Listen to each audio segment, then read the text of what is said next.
Friday night in the Front Range League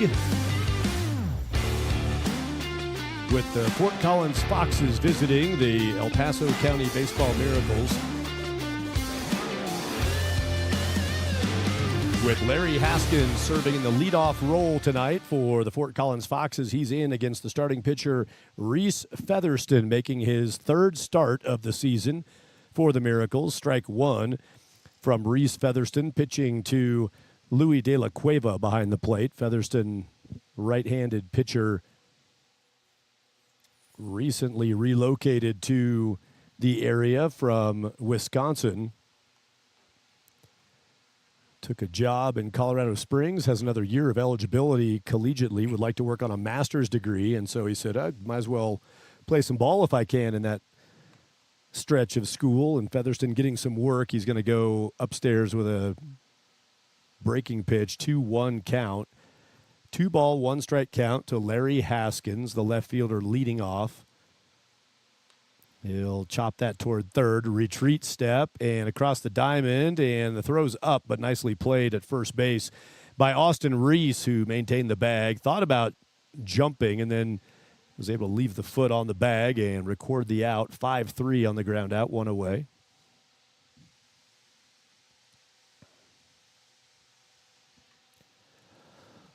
Haskins makes the slow trot back to where he came from. And it's Nori Todd, the center fielder.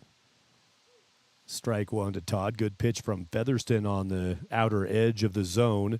Aiden Young, the third baseman, is on deck. Aiden Young bats third for the Foxes tonight. Todd fouls it back. It's the Front Range Baseball Network. Thanks for being with us. I'm Thad Anderson. Good day of activity today from Runyon Sports Complex in Pueblo. 2 games with the Prospectors and Spradley Collegians on the network. Featherston's pitch is down and in, 1-2 count to Nori Todd. So the southernmost edge of the league had a doubleheader in Pueblo. Todd fouls it away. And the northernmost point of the Front Range League in action right now, also on the Front Range Baseball Network. Western Nebraska Pioneers are hosting tonight with the Boulder 64s. That game live now also on the Front Range Baseball Network. 2-ball, 2-strike count to Nori Todd. Number 2 batter, the center fielder Aiden Young, will play third base and bat third, followed by Phoenix West playing second base, batting cleanup. Todd stays off a pitch that's down and away, full count. Owen May bats fifth, right fielder, then Hank Smith, the designated hitter, sixth. Ronan Hella, the shortstop, is seventh. Drew Oreska is first base, eighth, and Ryan Vandiver, the catcher, bats ninth. Todd swings and comes up empty. Nori is out on a swing and 2 down. Reese Featherston, the third start on the season. It's his third appearance, so all starts, no relief appearance. Excited to get a chance to play some ball. Said he missed the lakes and water areas of Wisconsin this summer. That was something he noticed when he got here, but enjoying getting a chance to play for the Miracles. Chopper from Aiden Young eats up the shortstop Jackson Schlepper. Tough ball, going to go as an E6. Kind of got caught in between on that. He got a little glove on it as Bright Sun now breaks out over Colorado Springs, shooting in from the west of the ballpark. And you can see there's a giant alien ship hovering over the stadium that's causing that 90-degree shadow right at home plate. That's because there's a huge alien ship in the sky that's blocking the sun. Or maybe that's part of the stadium. I don't know. Use your imagination. Decide which one you want it to be. 1-0 pitch from Featherston. It's Phoenix West batting. Out in right field, you can see the box, kind of rectangular shadow. That comes off of the Coca-Cola courtyard, the big VIP seating area, patio seating, and lounge indoor seating up top, causing a shadow. This ball ripped to right, and that's going to get through. That'll wind up scoring a run. as Aiden Young lumbers around second and over to third. Phoenix West is going to get 3 bags out of that. With 2 outs, Phoenix West hit one hard to right. It was a clean single, and then Maddox Stahl on the chase couldn't get to it and cut off the angle. And that ball gets all the way to the wall for Phoenix West. It'll go as a triple with an RBI. Aiden Young reaching on a well-hit ball at shortstop that was an error, but Young earned West an at-bat in the first, and Phoenix didn't waste it. Foxes take the lead 1-0. Louis De La Cueva keeps Phoenix West at third base with Owen May watching a dirt ball wide of the zone.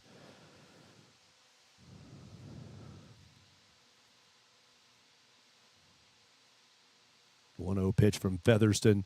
Reese Featherston, third game pitched, all starts, 7 innings pitched into tonight. So he's averaged 3.5 innings per start for the Miracles. His 2-0 pitch is down. Reese allowing just a 200 batting average against. Not bad compared to the averages across the pitching staff for the Miracles, but an issue has been 12 walks for Reese through 7 innings. Too many free passes, and then when they do put the ball in play, there's traffic out there. There's a walk from Featherston to Owen May. So 5 batters have completed their plate appearances. Here's the 6th of the inning, Hank Smith.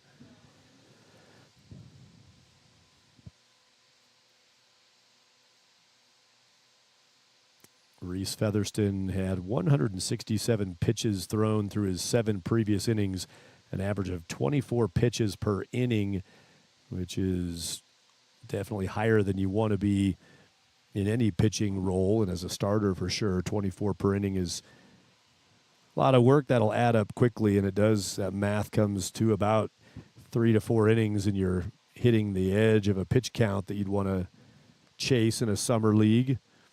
And the pitch count mounting here for Featherston, trying to get out of the first. Had the first 2 guys out, ground out to third and a strikeout, and then it's Young, West, and May all reaching. Hank Smith, runner takes off, and De La Cueva thought about it, pulled it back, looked at West at third. Owen May takes second.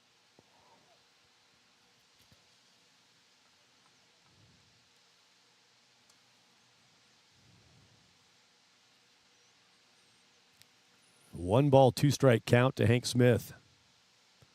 Chance to get out of here with 1 run for the Miracles. That pitch came out of the hand. Wild and kind of a lost grip to the third base side for the righty. De La Cueva hops out. Averts any potential disaster with that miss pitch. 2-2 count.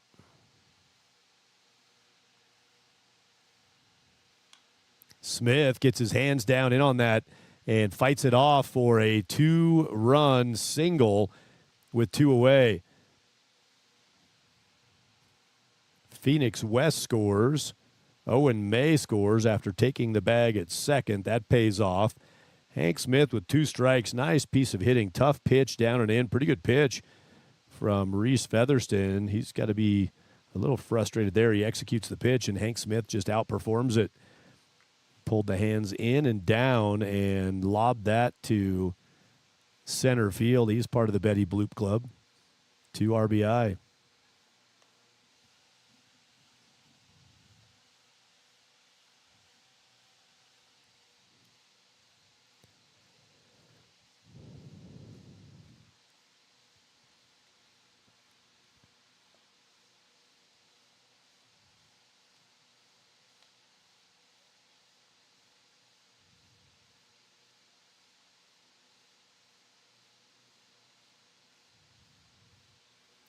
One 1-0 count to Ronan Hella, the shortstop. Hella bats number 7.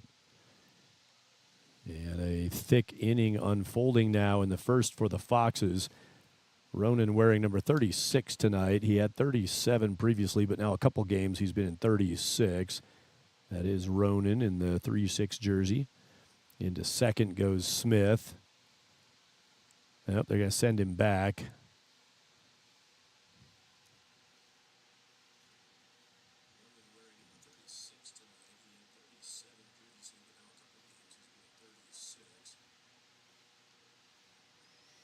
So I'm trying to watch on the delayed feed. There's a strike delivered. Nice pitch from Featherston. Ball, I guess, was never put in play. Probably was what the case was. The runner took off, had second base. Pitcher went through his work, but that whole play was erased. It's 2-2. Runner goes here, and Hella fouls it away. Avoiding the temptation over and over again to have fun with Ronan's last name. Hella this, hella that. Trying really hard not to do it. I'm sure he's heard plenty of that. Leave the guy alone with the hella name. 2-2 to Ronan. He swats that to short. Takes a funky hop off the lip. That one's a tough play for Schlepper. And around a third goes Hank Smith. Ronan Hella going to get an infield aided single out of that. That last bounce hit the lip of the grass. It's going to bounce right back up for a 6-3 ground out, and instead it shoots underneath the shortstop. John Byington making a visit now. They had 2 away to start the inning. Now 5 consecutive Foxes have gone on base. 3 hits, a triple, 2 singles. Got an error and a walk in the mix. And the 8th batter of the inning coming to the plate, Drew Oreskes. Tough turn of events for the Miracles in this first frame.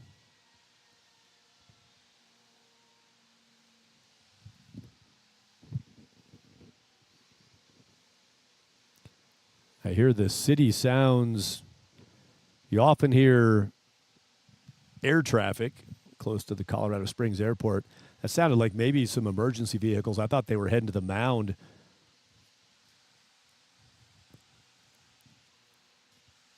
But I don't believe so. Reese Featherston going to try to take care of this. In tonight's game, we'll hear from Louis De La Cueva and John Byington. It's going to be, by popular demand, a re-airing of the John Byington interview from yesterday, and also a conversation with catcher Louis De La Cueva, the hosting Miracles. We'll have a couple commenters during some of our inning breaks today. 9-inning ball game is scheduled. Featherston's pitch is just wide. Not a bad pitch, but it missed out just a little. And Drew Oreskes has a 2-0 count. I hope Drew runs for office one day. He's going to shoot this to left, and that's over the top. Oreskes one hops the wall in left. 2 more runs are in. And Oreskes is in at second with a double. He serves the people. Citizens Oreskes.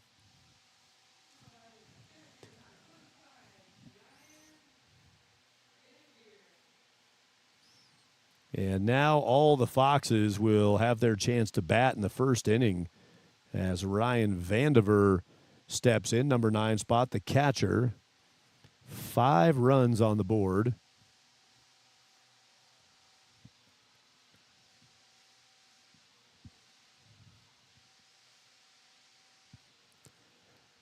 Oreskes 2 RBI double.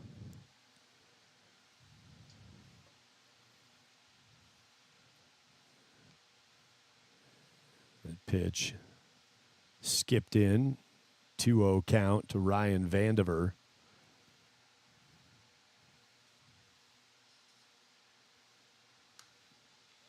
First 2 out, next 7 aboard for the Foxes. This offense is dangerous, and they're doing it now with a half dozen in the top of the first. Ryan Vandiver flares a single to right. Drew Oreskes comes around, and it's back to the top of the order with 6 runs on the board.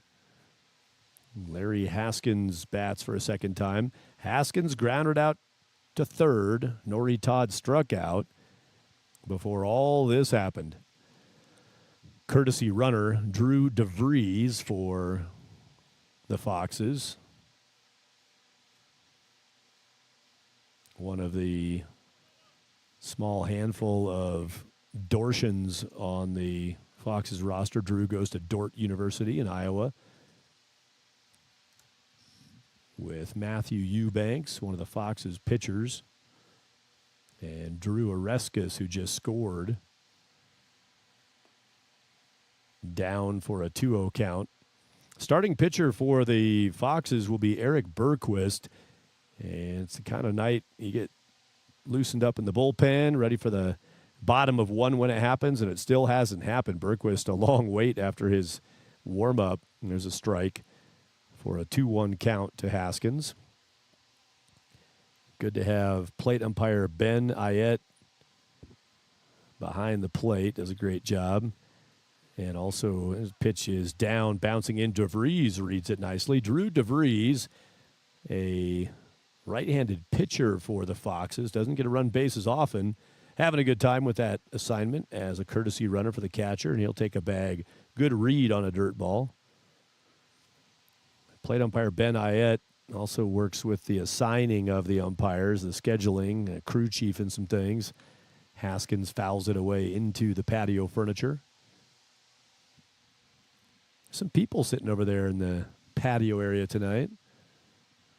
Beautiful spot, shaded.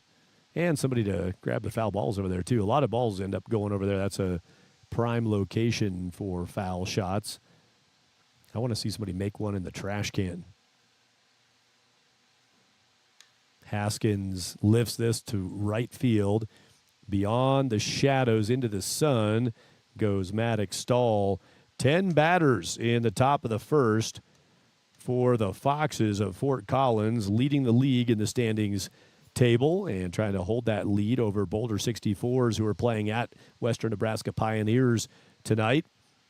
Foxes doing what they came to do, getting on top of the Miracles quickly. 6-run frame in the first. Bottom of one for the Miracles: Hunter Morgan, Jackson Schlepper, and Austin Reese.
Bottom of one.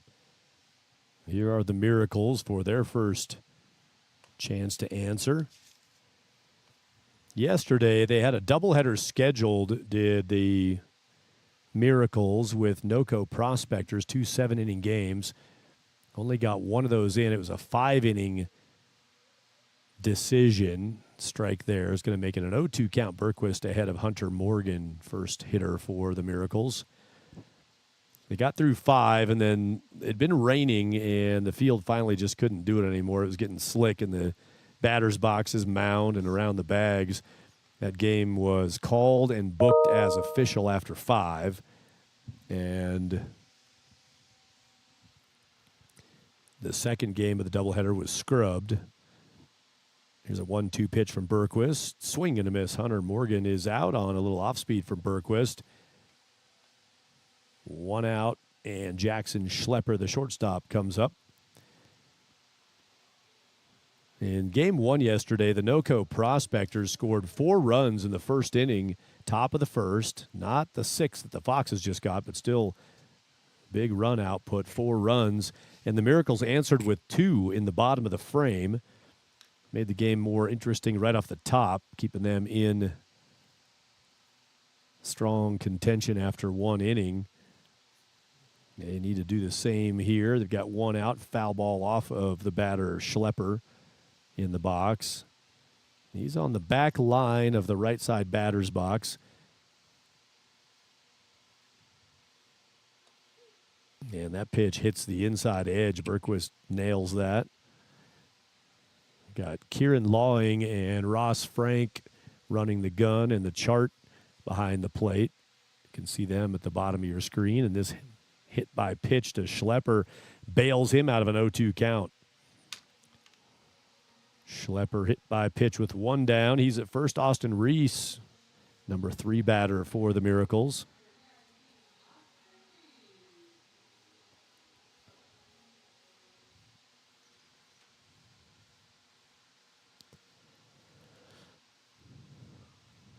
That turns the arrow in the direction the Miracles want it to go after they had the strikeout to open the frame. They need something here on the answer.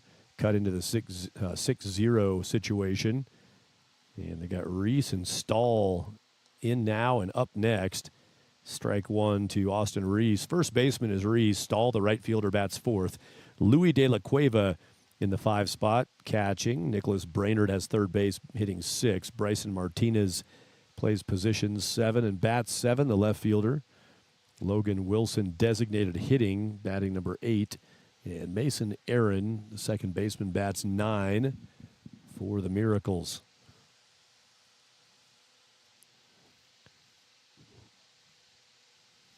Foul off from Reese. He's got an 0-2 situation as he awaits the pitch from Berquist. The righty sends it, and the righty sends it right back over his head.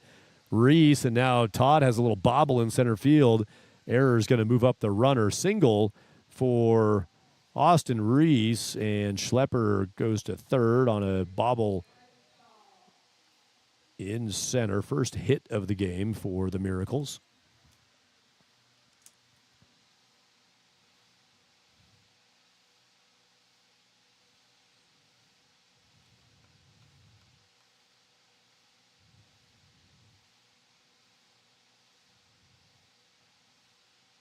Now a first and third with 1 out, and that's over the shoulders. Ducking down is Stahl. It flies right over his jersey number. On his back for Eric Berquist, his 7th appearance of the year for the Foxes. 4th start for Eric.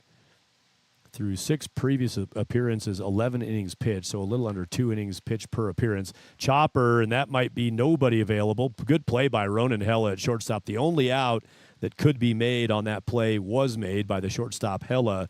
It'll be an RBI ground ball. Austin Reese goes to second on that, and Schlepper scores on the Maddox Stahl tapper to shortstop.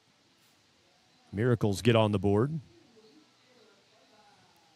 And shortstop Ronan Hella made a nice play for the second out. I didn't think he was going to get Stahl on that.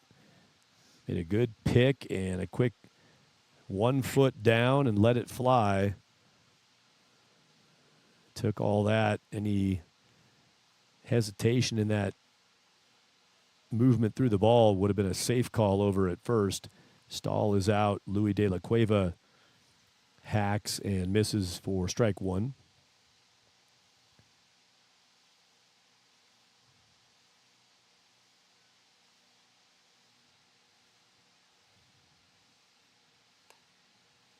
Again, in tight. Berquist missing up on the chinny chin of Louis De La Cueva.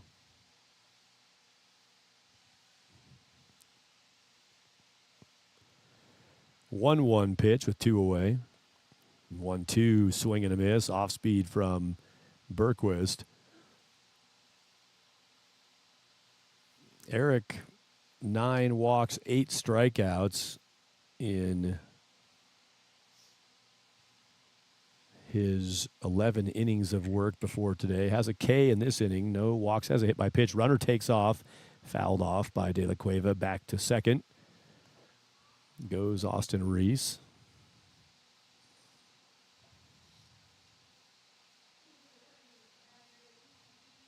Eric Bergquist, along with the stats I told you here, making his 4th start, 7th appearance for the Foxes, also made a start for the NoCo Prospectors in a player swap situation. Prospectors needed an arm, and they're going to see that guy Bergquist hit his second batter of the first inning. We'll see if De La Cueva gets a courtesy runner. Probably so. That's usually the case for the Miracles. I see Ethan Steer stirring, and now Steer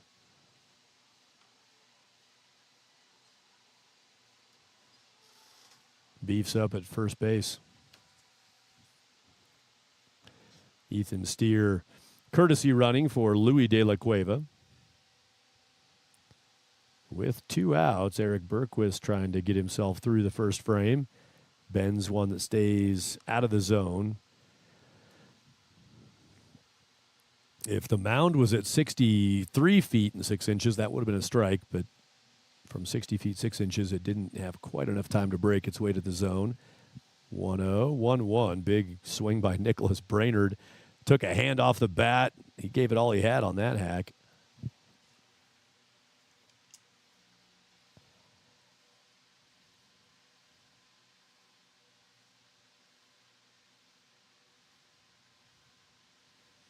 Bergquist 1-1 pitch.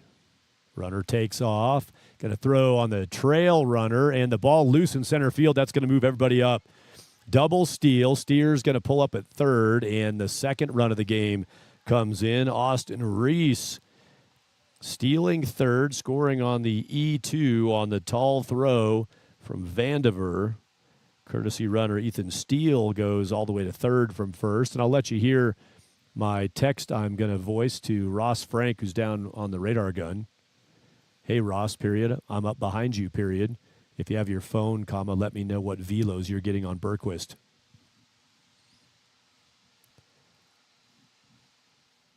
There's a live dramatic interpretation, dramatic presentation of my text going to Fox's pitcher and current chart guy, Ross Frank. 3-1 pitch from his former teammate at Rocky Mountain High School, Eric Bergquist. Ross graduating this year, got the strike there. Looks like a 3-2 count. It's 3-2. Scoreboard has 1-1. That's a whole different situation. It's 3-2 here. Nicholas Brainerd, the third baseman, batting number 6. Can they cut the lead in half here? And that's going to be out and keep the inning rolling. Brainerd draws the walk.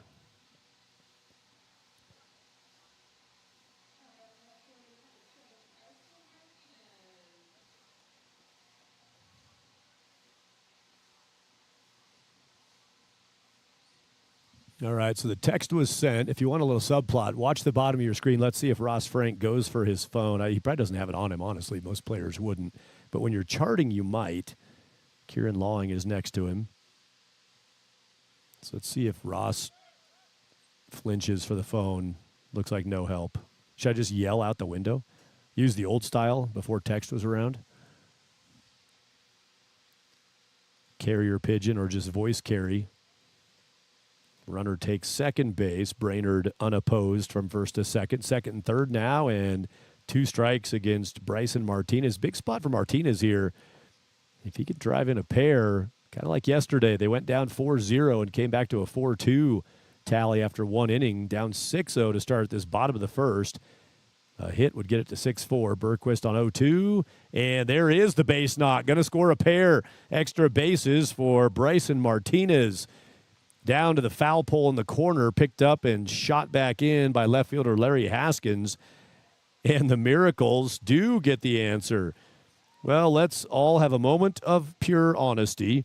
After that 6-run first from the Foxes with the offense they've had all year, you're thinking rut-row.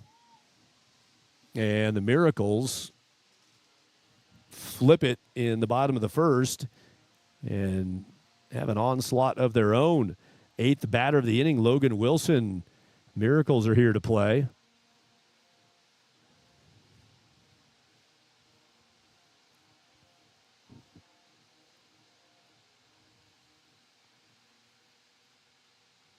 You pay all that money for a cell phone plan and you don't text back the guy up in the booth with some velos. Really?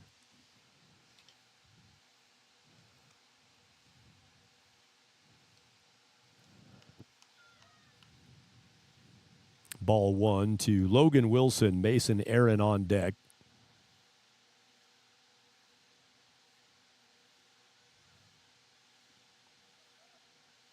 Couple looks back from Bergquist, and he's wide with that pitch. Vandiver slides and blocks it.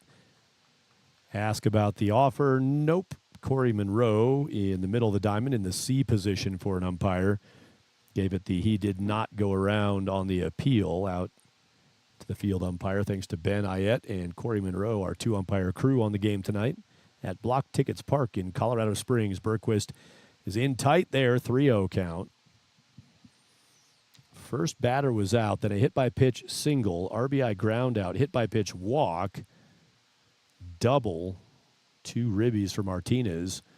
See if he takes off. Nope, he won't go this time. Logan Wilson watched for ball 4.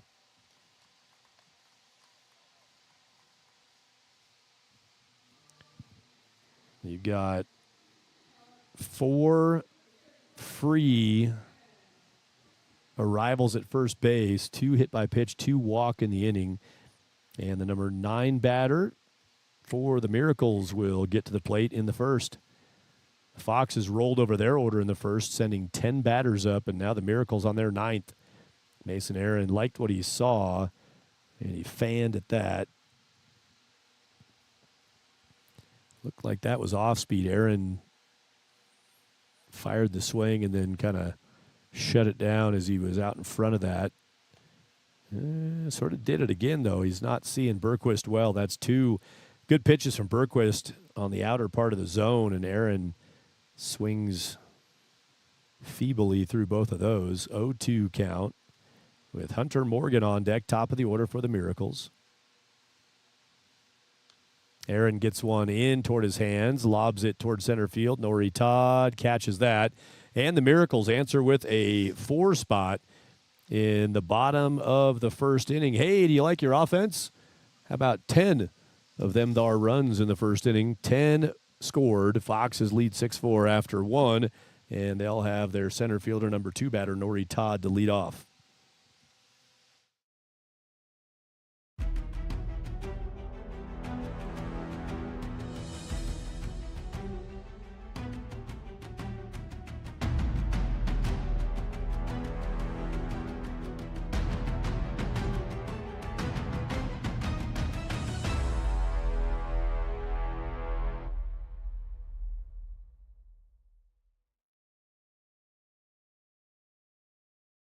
If you're a real baseball player, that guy's a dude. You gotta have the newest, expensivest bat on the market. Bro. And it's gotta have the coolest name. Bro. Brand new. Just dropped. Tanks. Whatever the newest metals and materials might be, this bat is always one evolution newer. The Batco Crouching Tiger Nuke Mash Pummel Destroy Quad X Quadruple Extreme. Making mediocre hitters superstars. That guy's a dude. $600 at a time. Bro. All Yard Baseball. All Yard Baseball.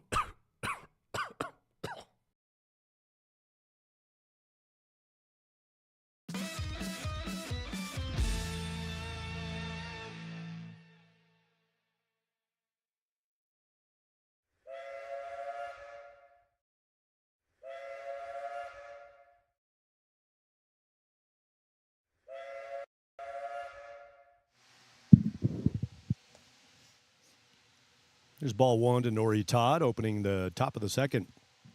Got a 9-inning ball game charted up. They do have lights, and that's going to be a good thing if we get more of what we just got in the first.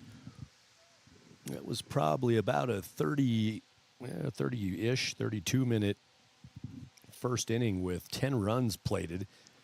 You see it frequently, though. Teams do that and then may settle into some zeros. Each pitcher had some freebie issues, not as much for Featherston. There was an error at shortstop. There was a tough ball for the third out. Would have been 3 up, 3 down if Schlepper could have made a pretty sweet play on a tough ball at short. Think about that. All those runs unearned. 2-2 count now to Nori Todd. 1 walk to Owen May in the inning. Everything else base hits from the Foxes, so they earned what they did. Featherston was all right as far as that was concerned. Ball lobbed out to center, and little unintentional meeting of the minds in left field. Everybody all right. Hunter Morgan grazes across Bryson Martinez as the center fielder makes the catch. Ball stayed up in the air for a while, and both players had time to get to it. First batter is out. Fly out to center. Aiden Young got the mess started in the top of the first. He's up with 1 out, nobody on.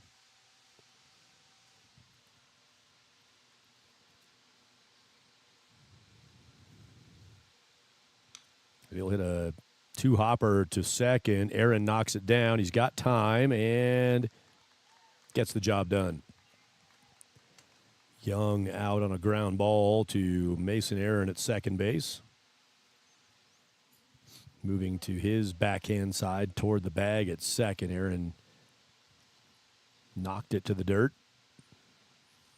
Fortunate for Mason, it stayed right down above where he played it at. Picked that right back up. Third baseman Aiden Young is out. Phoenix West playing second base on defense. He's got ball 1.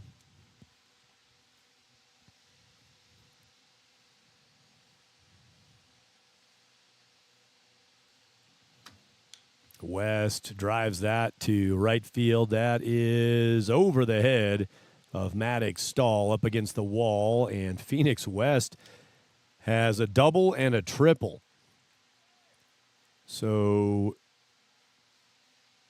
most say accurately that the toughest part of a cycle is the triple.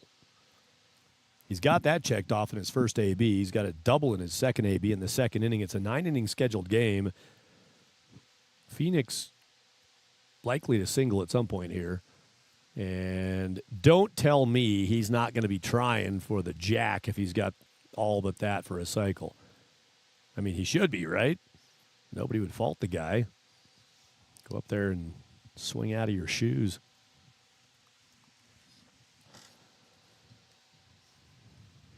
But still got some work to do toward that. I'm getting a little ahead of it, but not a lot ahead of it. 2 out, runner on second. That ball's through the left side from Owen May. He'll deliver Phoenix West from second base. Martinez sends his throw high, and that's going to let Owen May move up on the throw toward home.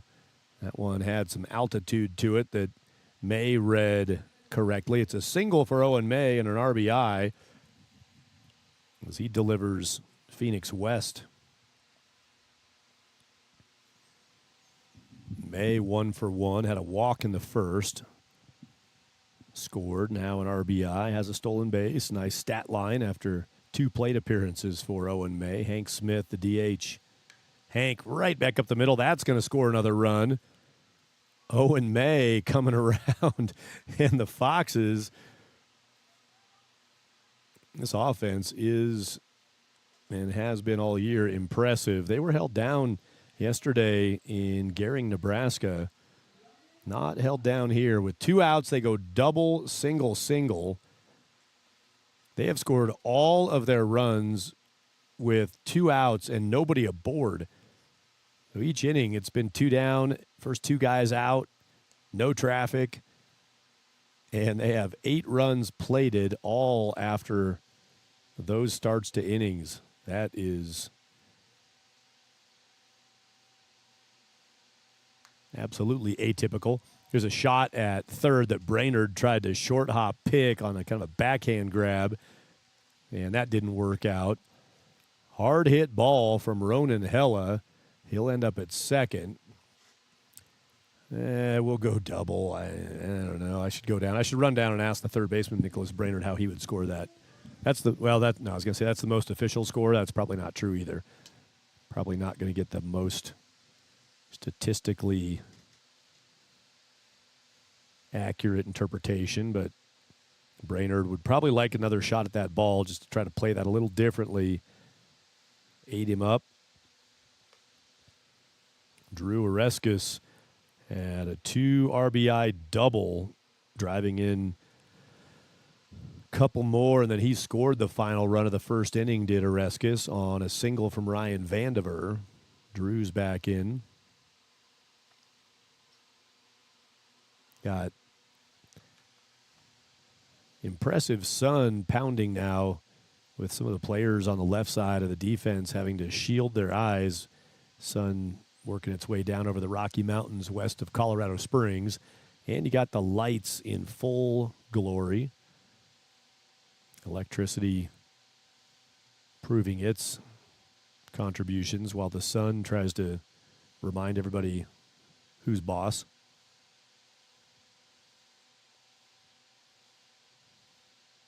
Those shadowy parts of the field look refreshing, don't they? Reese Featherston working his second inning, starting for the Miracles. Nobody in the bullpen except the plastic cutout guy. He's hanging out down there. I tried to interview him earlier, actually, and didn't get much. Oreskes, he walks. Foxes have him loaded for Ryan Vandiver, the catcher. Ryan trying mightily to get through the rest of the season with this pair of pants. He's got a big tear out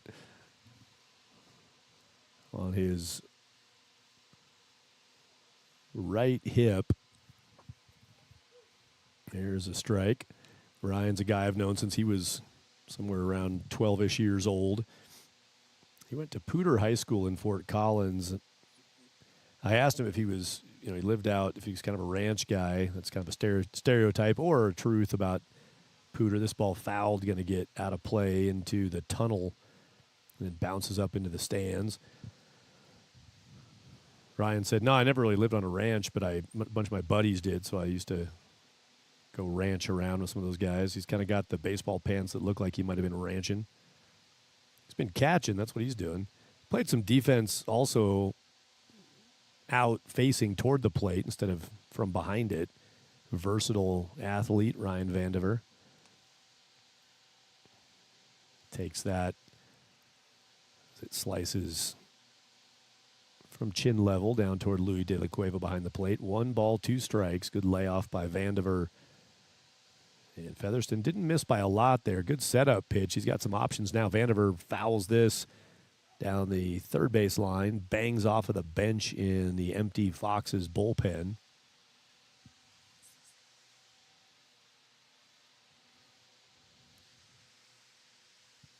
Trying to see if you can see plastic cutout guy in the bullpen. Yeah, you can.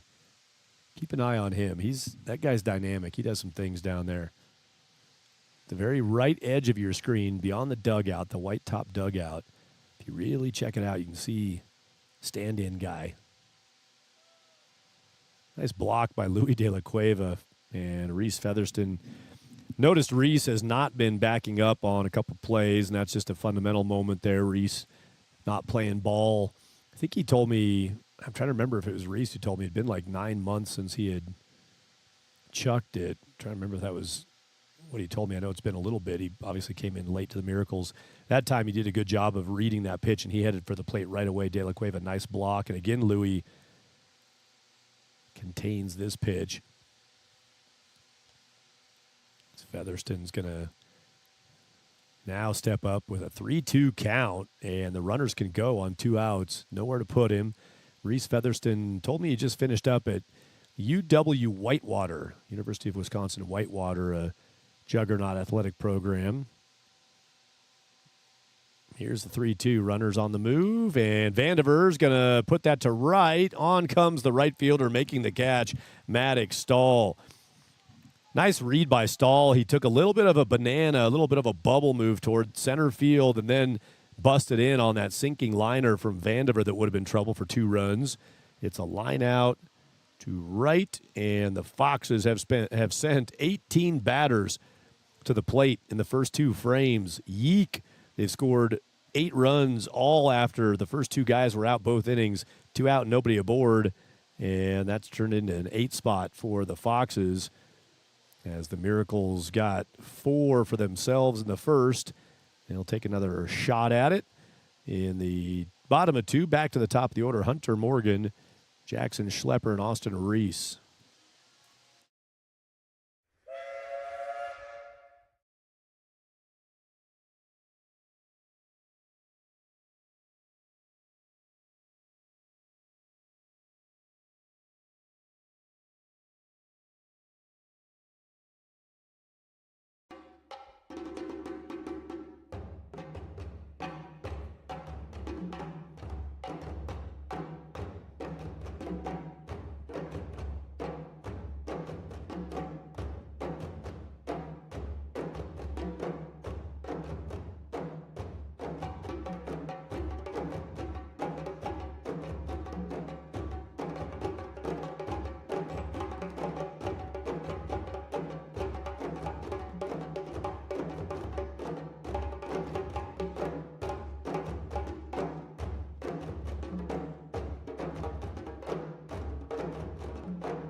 Eric Bergquist, second inning for the starter for the Foxes.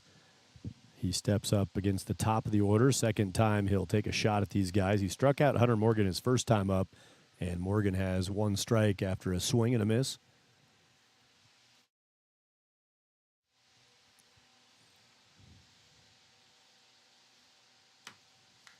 Morgan lobs that over short. That ball's going to drop. Finds some grass. Morgan's got a leadoff single. Different than last inning for the Miracles. They had their first guy out and then got going on the bases.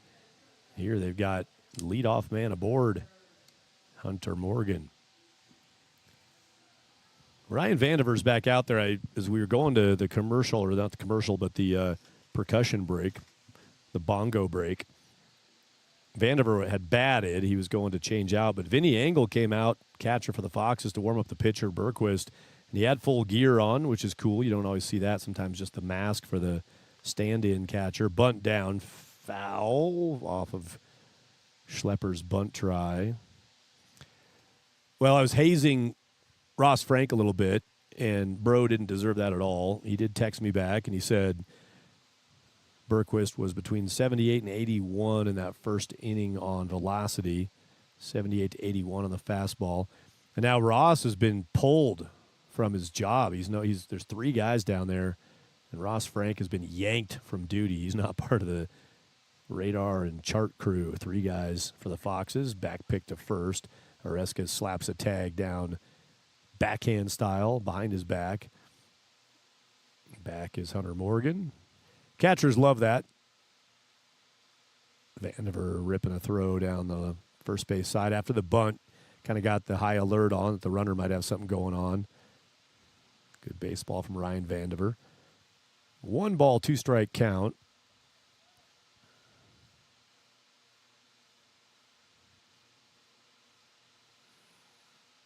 Bergquist on 1-2, gets a swing and a miss, and he will get Schlepper. He hit him with a pitch last inning. He hits him with strike 3 this time. That back pick from Vandiver, I imagine for Ryan, that was one that he knew before the pitch. As long as it was somewhere in a decent throw slot for the catcher, Vandiver, he was going to take a shot down the first baseline. No hesitation on a quick exchange. Pretty close play down there. Morgan dove back successfully. Austin Reese. Strike one to Reese. Wow. Okay. Freaking me out now. So between innings, I saw Tim Dumas umpire, and before the game, talking to the umpires in their changing room down the right field line. Here's Berquist on an inside delivery, 1-1 to Reese. Ben Ayette, the plate umpire, was here, and we were chatting. Enjoyable dude, Ben. He said he's heading to Casper tomorrow, I think, to work some games. Casper, Wyoming. Here's a ball lobbed. Nori Todd, man, he finally did move a little bit. I thought he was going to move 0 to catch that. That ball was right at him, and Austin Reese is frustrated. I think he thinks he missed one there. Flies out to center, 2 down. So plate umpire Ben Ayette was saying, yeah, I'm heading to Casper tomorrow. And he said, yeah, my partner's coming in hot. He got stuck in traffic. That's Corey Monroe. So, okay, great, we're talking. Then Corey comes running in, said he's heading to Spearfish tomorrow. That's South Dakota. We're down in southern Colorado, by the way. That's some hauls up to Casper, Wyoming, and Spearfish, South Dakota. So Corey Monroe comes in and says, yeah, here I am. I'm ready to roll. He was here yesterday during the partial game 1 and rain out of game 2. And then Corey said, I feel horrible. Hey, gurg. So between innings, it's a ball to Maddox Stahl. I saw what was obviously a different field umpire talking with the Foxes over along the third base side, and I thought what had happened was maybe the old sick ward had claimed Corey Monroe and Tim Dumas, who was umpiring in Pueblo today down at Runyon, had found his way into the mix. But it turns out all 3 of them are on the hunt. Here's a ball hit hard to left. That thing has got some teeth on it. Exit, stage left, just under the left side of the scoreboard, over the 385 sign. Maddox Stahl is a dude.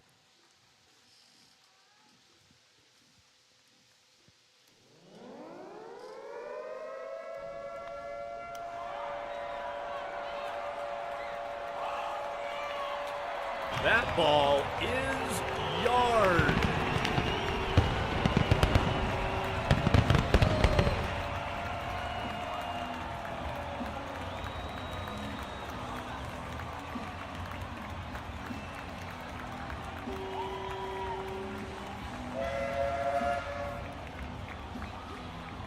Calm down, everybody.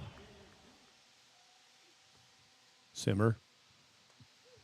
Strike one to Louis De La Cueva. Berquist gives up the 2-run bomb, and the Miracles have matched the Foxes 2 in the second inning. Miracles offense playing chase, but they're up for the challenge so far. So a 3-umpire crew is broken out here at Blocktickets Park, thanks to Tim Dumas for joining the party on a beautiful Friday night. I mean, what else are you going to do on Friday night, really? Stuperman's out, I hear.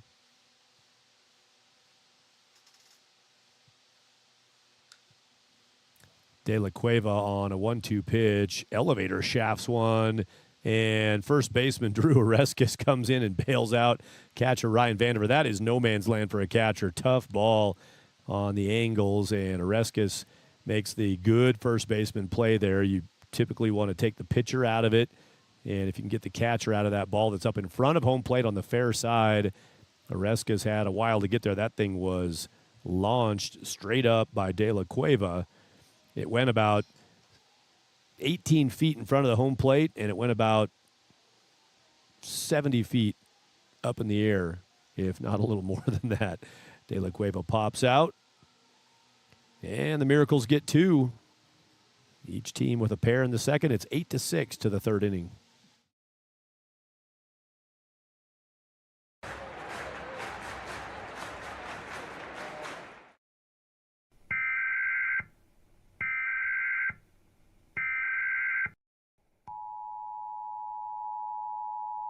This is a test of the emergency alert system. Run!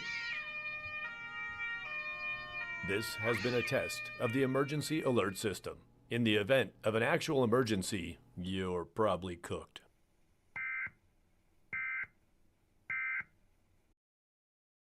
Where I go or where I roam, Long Bridge Road means we're almost home.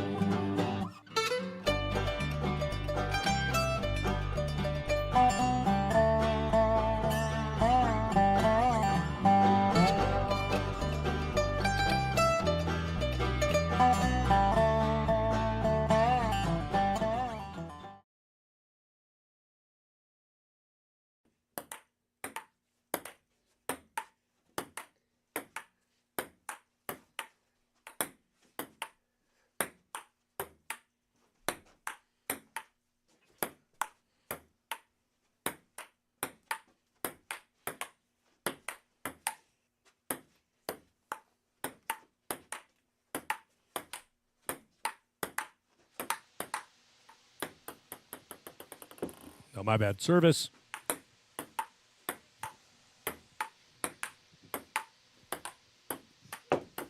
Ow.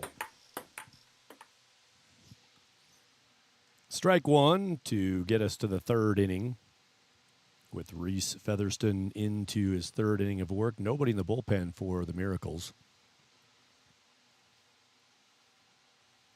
And we're back at the top of the order for the Foxes. Larry Haskins. Third plate appearance for Haskins. Top of the third, just beginning. Long Bridge Road on I-76. Out long about Fort Morgan, CO. Nothing there at that exit, by the way. Don't get off there. There's no Maverick. There's no plumbing.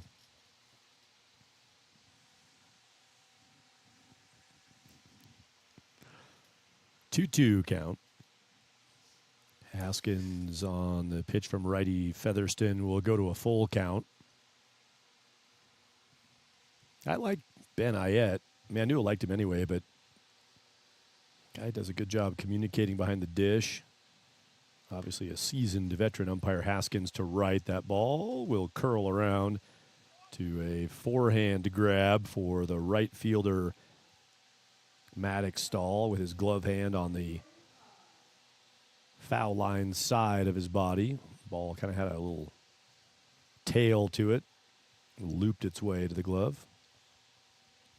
We've seen the Miracles right fielder Maddox Stahl have to turn and run a couple times, kind of like an emergency alert. So he bailed out of his position, headed for the wall. That one was right at him initially and then kind of bent its way lineward. Dominic Selfo coaching first base for the Foxes, player lefty pitcher Selfo. He's talking with Corey Monroe, the first base umpire, and this one's right down there. Nice play. They get an up-close witness to a beautiful play at first base by Austin Reese. Diving stop to his forehand side. That ball between the first baseman and the line, and Reese takes away. That's probably a triple. That's Nori Todd, who can fly, and that's 3 bags for Nori if Reese doesn't do what Reese just did.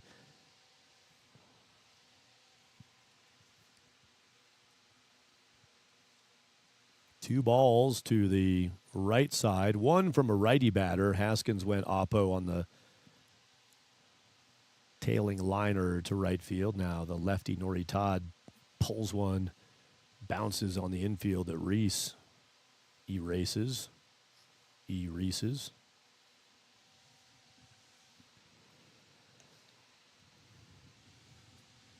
Aiden Young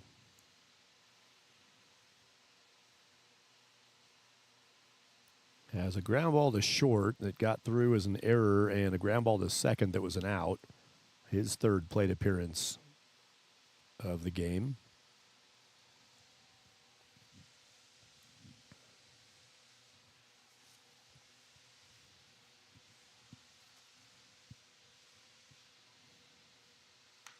That's a ground ball through the left side. Third time he's hit it on the ground. This one's a base hit with 2 away.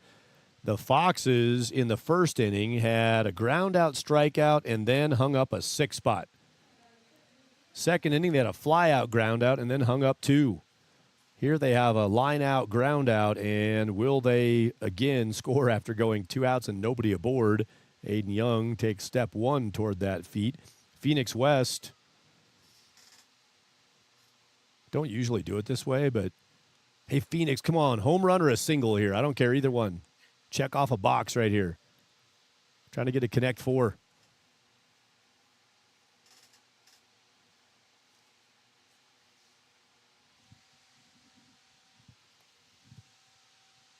Throw a dude on first base on your score bug. Presented by Nobody. Nobody says, thanks for watching. Just testing out the sponsor element potential of the score bug.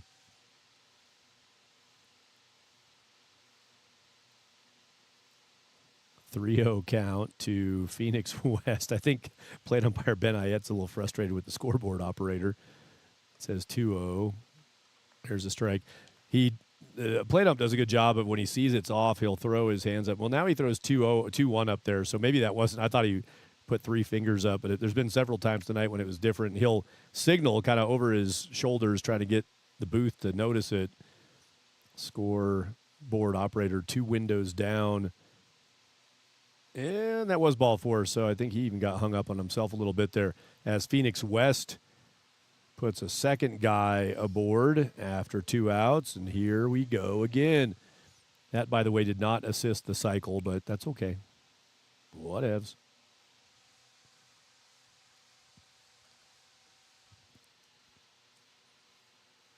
Owen May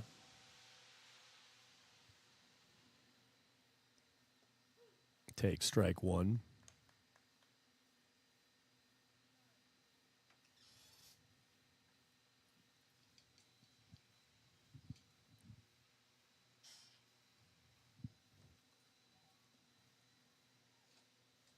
Featherston's pitch is strike 2. Can the Miracles, for the first time in the game, put a 0 on the run column for the Foxes, and for the first time not yield fresh traffic and runs after the first 2 guys were out? Featherston trying to do it right here, missed wide. Not a bad pitch on 0-2. Didn't get the chase from Owen May.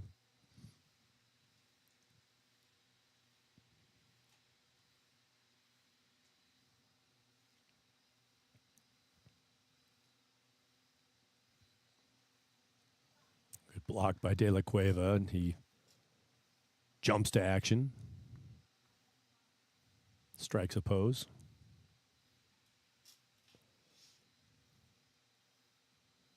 Reese Featherston steps away from the pitching rubber. Moistened the fingertips a little bit. Rubbed out the ball just a little. He's going to send this 2-2 pitch, try to end the inning, and again it's out wide. Full count to Owen May. Runners will go. Bullpen still only occupied by plastic cutout stand-in guy. And the Foxes bullpen also empty. Here's a 3-2. Runners on the move, and so is Owen May taking the free pass.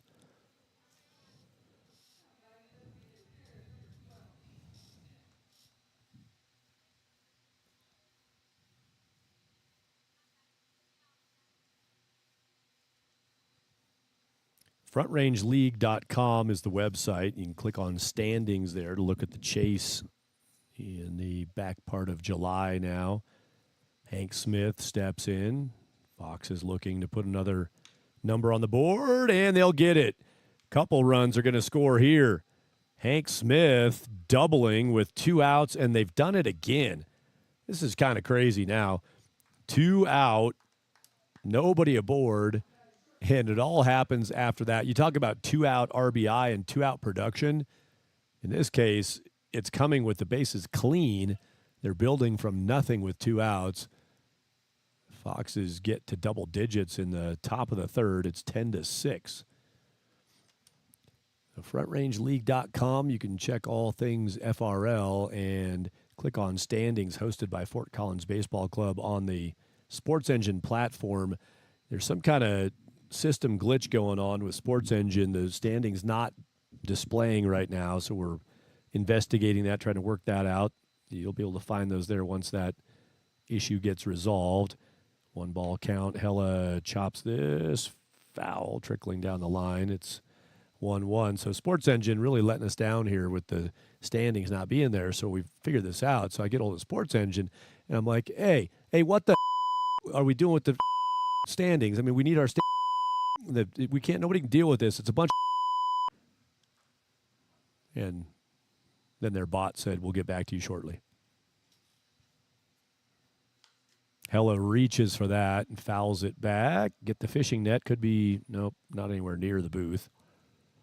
Lands about 3 or 4 rows up behind home plate.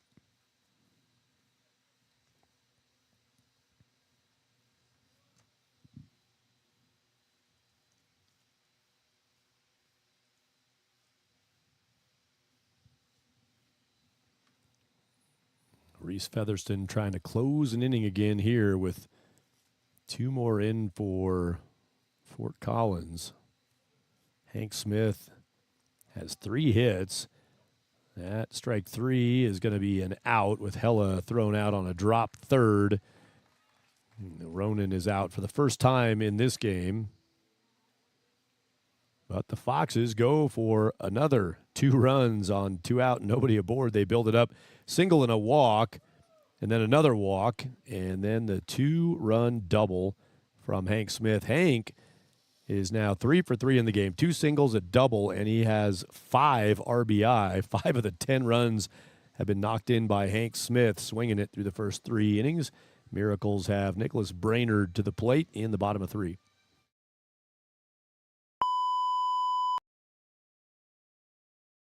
Sports fans, broadcast announcing is evolving. Play-by-play is now play-by-play. Who needs bothersome people who have their own opinions, rooting interests, and skin in the game? Play-by-play, the next frontier in sports announcing.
Ben Ayette barks out play, and the first pitch nearly got to the hip of Nicholas Brainerd, who walked his first time up. Second plate appearance for Brainerd. Walked, scored in the first on the double from Bryson Martinez. Count goes now to 1-1. Lightning delay in Gehring, Nebraska. Shooting for an 8:15 p.m. restart. Mountain time. That ball is barreled, waxed into the left center gap. That'll hit the great clip sign out in left center. Brainerd came around second, and the throw would have had him. It's a tough turn and throw from Hella. Now it's going to turn into an error with the catcher, Ryan Vandiver, all the way beyond the bag at first, running down to snag the loose throw. Brainerd hit that ball well. That was a shot to the left center gap, had a double. He was thinking about going 3 and realized he was going to be out by 17 steps. Hella making the catch. As the shortstop, you're thinking fire to 3. turns and then redirects himself towards second, and he's not aligned, hips and shoulders not in the position you want to make that throw. He wild throws that, so it turns into an E6 on the back of the double. And Brainerd starts the inning in style.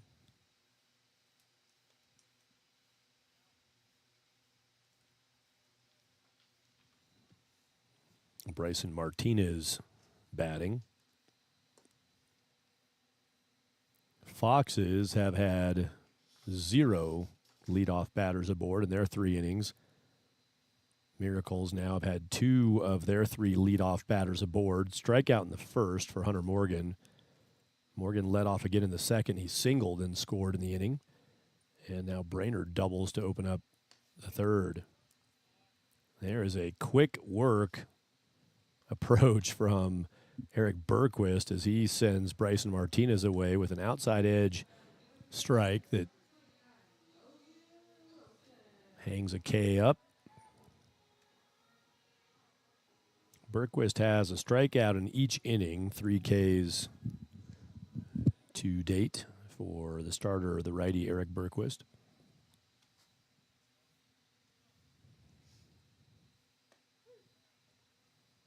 And he keeps coming at it. Logan Wilson watches strike 1. Weather delay in Gering, Nebraska. It's 4-3 Western Nebraska Pioneers. Bergquist is wide of the zone, 1-1 count. Boulder 64s and Western Nebraska Pioneers in a 4-3 ball game through 3 innings of play. It's a 9-inning game, single game tonight, now on delay due to lightning. Logan Wilson drops the barrel down and got underneath that, flared it foul right side.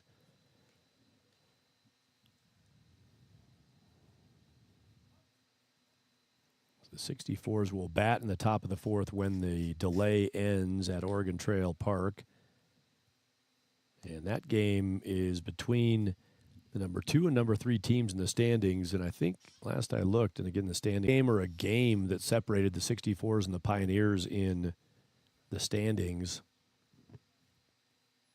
So if the Pioneers win that tonight, they could bounce their way up potentially above 64s or get it to as tight as it can get.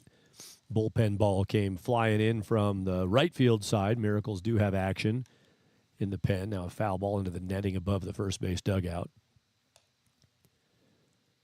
So plastic cutout guy has been, well, he wasn't moved. He moved himself. He shuffled over to the wall in the bullpen, dropped the barrel, and that'll produce a run with 2 outs. Mason Aaron. Wedge shot from Mason Aaron, nicely done to score Brainerd. Anything it takes with 2 away, get that guy in from third base, and Mason Aaron did the job. Man, it's Hunter Morgan back to the top of the order. Morgan, the leadoff guy, batting for the 3rd time in 3 frames. 10-7. Football season has started. Fox's field goal, the difference right now. 42-yarder.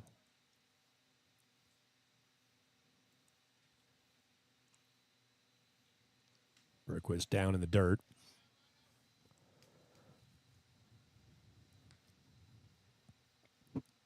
One count to Hunter Morgan.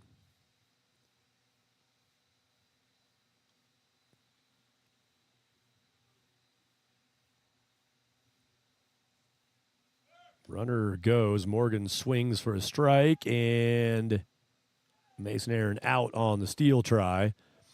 Throw taken by Phoenix West. Vandiver got rid of that quickly. Nice cycling of that baseball by the catcher, Vandiver. With 2 outs, got to take a shot to take a bag. And Aaron is thrown out on a caught stealing to close out the 3rd. But Mason, nice work from him on the 2-out RBI, getting the Miracles back within 3 to the 4th inning with Drew Oreskes, Ryan Vandiver, and Larry Haskins batting.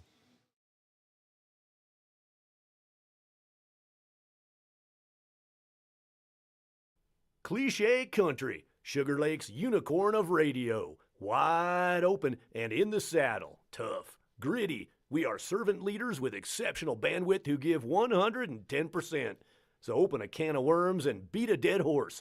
Get outside the box. 108.1 FM. Put a pin in it for a win-win situation. Sugar Lake's Cliche Country, 108.1 FM. It is what it is. You got this.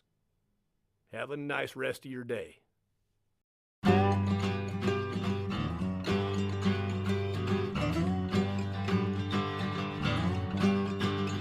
We're gonna go, we'll take our time. We'll hit the road, see what we find. Anticipate and wait. I wanna leave, I wanna go. What could be out there? What will I see? Will I find a secret to me? Then it begins, it's time to go. The journey's now, let's hit the road. The road unwinds and then I find Longbridge Road means we're almost home. Longbridge Road means we're almost home. Longbridge Road means we're almost home. No matter where I go or where I roam, Longbridge Road means we're almost home.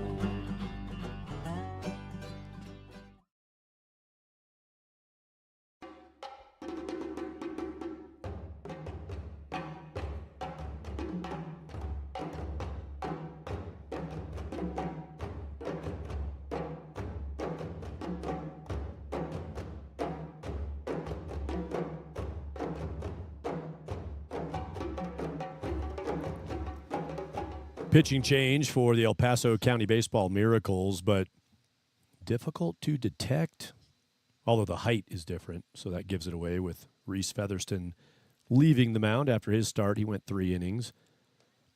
Featherston wears number 28, and the pitching change goes to number 26. So depending on the font styling, you could almost miss that. But with the fantastic booth placement here at Blocktickets Park and my one good eye,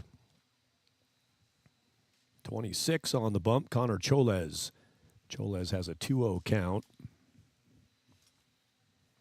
to Drew Oreskes. Now a 3-0 count.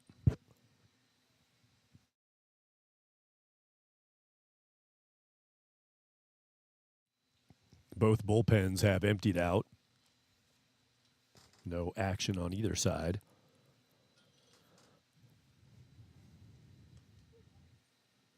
Drew Oreskes was starting to wheel the right arm with the bat in hand to fling it back toward the dugout for a free pass, but strike call. He's got another pitch coming. Double and a walk in the game for Oreskes, and a single. Oreskes, good swing. Drew coming into first base over there. He might have hit the lip of the grass as he was making a turn around the bag. He looked like it might not be a terrible ankle roll, but he tweaked his ankle a little bit coming around the bag. So his tire pressure gauge comes on his dashboard.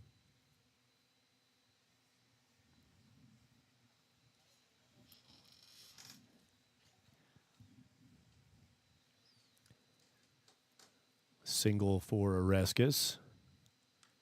First pitch, Vandiver hacks and fouls. Dents some bleacher material up near this spot in the booth.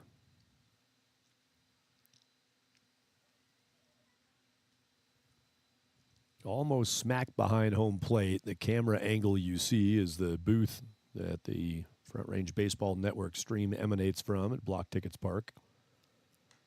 Vandiver flares that, and that's going to get down. Ryan, precision. Gets a few cat calls from the dugout. And Ryan, it's a base hit, man. Your average goes up. Like they say, they all count the same. Some look more regal than others, though.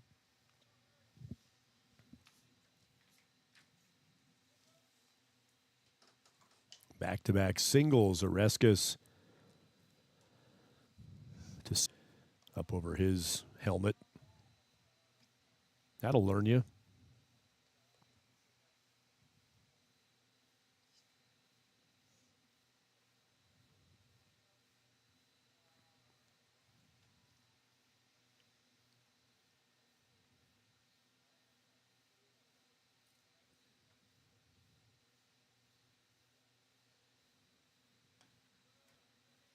Foxes had that 12-game winning streak rolling. Their second 12-game winning streak of the season. They still sit in first place, but taking a few dents in the last handful of days. This ball is fouled away 1-2. Fox's 12-game winning streak ended on July 15, an 11-9 loss to the Diamond Club Collegians. That was on Tuesday of this week. Following day, they went to Gering, Nebraska after the 11-9 loss to Diamond Club on the road in Arvada. Then they went to Gering, they won 9-1. Big answer after the loss to Diamond Club. Foxes dominated the Pioneers, a quality squad in Gering, 9-1. Played them the next day, also in Gering, back-to-back days in Nebraska, and that was yesterday. And the Pioneers got the win, 6-4. Low-scoring situation in that game. And for the Foxes, the first two games of the year, they were held to 3 runs and 1 run by the Boulder 64s. They had scored mostly double digits since then with a couple singles, but way more than 4. So the Pioneers, tip of the cap to Western Nebraska. They held down the Foxes offense last night 6-4. Not the case here. Foxes have 10 runs in. Miracles, though, running just behind them with 7. Foxes play again tomorrow in Fort Collins, NOCO Prospectors, and then again the next day against Pueblo Spradley Collegians, also in Fort Collins. Tomorrow's game officially an away game for the Foxes on their home field. Foxes at NOCO Prospectors at City Park in Fort Collins, and then another one at City Park on Sunday with Spradley. 3-2 count going to Haskins. 2 aboard and nobody out. And the bags are full. Connor Cholez sends it wide. Single walk.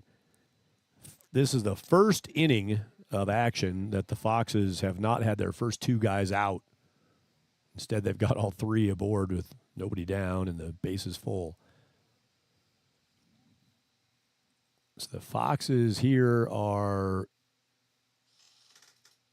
in the midst of 6 consecutive days with games, Tuesday and Wednesday and Thursday, and tonight on Friday, tomorrow Saturday, and on Sunday. 6 straight days of ball games. Foxes are 2-2 in their last 4 games. Had that 12-game winning streak snapped. After the 12-gamer, they've gone 1-2. Conversation for De La Cueva and Cholez at the mound for the Miracles. Nori Todd taking ball 1. Now Ben Ayet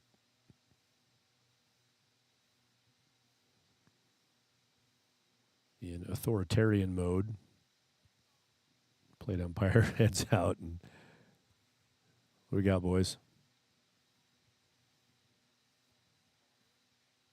I got to be in Casper tomorrow. Can we keep this thing cooking? It's a long way from L.A. to Denver. Long way home to Starwood and Aspen. Name that artist. It's also a long way from Colorado Springs to Casper.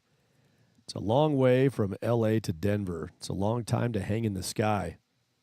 It's a long way home to Starwood and Aspen, my sweet Rocky Mountain paradise. Name that artist and you'll win something. I'll never know you named it, so don't know who you're going to win it from. Brainerd gets a pop-up. Well, good mound visit, apparently. Induces a foul pop that moves nobody. Bases loaded and nobody out. That's a big first out. Moving nobody around anywhere. Just how you like it.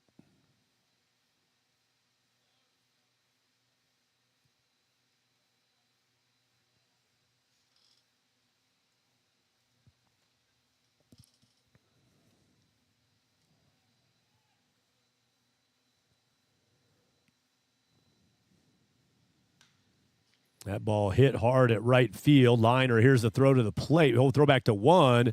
Won't be in time. That'll work as a sac line out. A sac liner to right for the Miracles. It's Maddox Stahl, and Maddox thought his best shot there was to try to double off Haskins retreating back to first. Couldn't cap him off. And so make that a sacrifice with the ribby, and the Foxes continue with runs in every frame tonight. Drew Oreska scoring. Other runners stayed put. You got Ryan Vandiver running for himself, the catcher, at second base. Strike there to Phoenix West. Larry Haskins still at first base. Phoenix triple-double walk. Foul off. 0-2.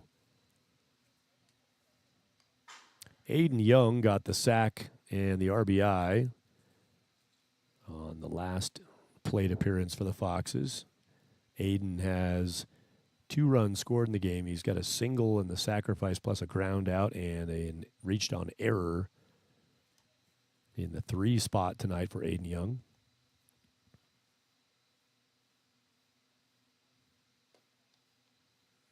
No 2 pitch. Shoe tops West. 1-2. You look at the missing productivity for the Foxes offense. Guys in particular that jump right out at you. Elijah Einen retiring at the All-Star break, hanging him up after doubling in his final at-bat of his career in the All-Star game. West, it's a shot at second. It's a hard one-hopper, and Mason Aaron makes that play. Ground out. A pretty good escape there, really, by Connor Cholez on the mound after going single walk. Bases were full. Foxes gets the pop out, the line out, and the ground out. Just 1 run comes across.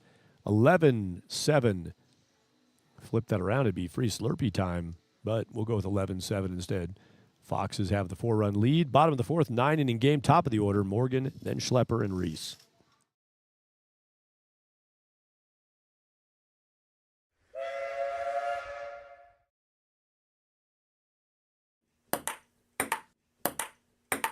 The Palace of Pong, the place for paddles. Ping Pong Palace, where ping pong players play ping pong and people populate pre- and post-perfect performances at the ball yard.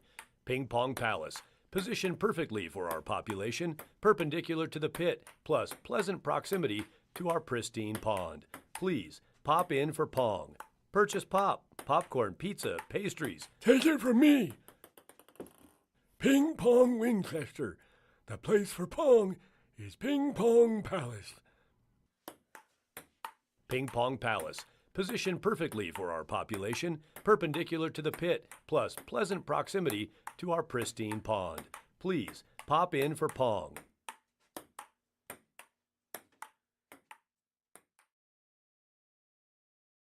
Ball Yard Baseball. Ball Yard Baseball.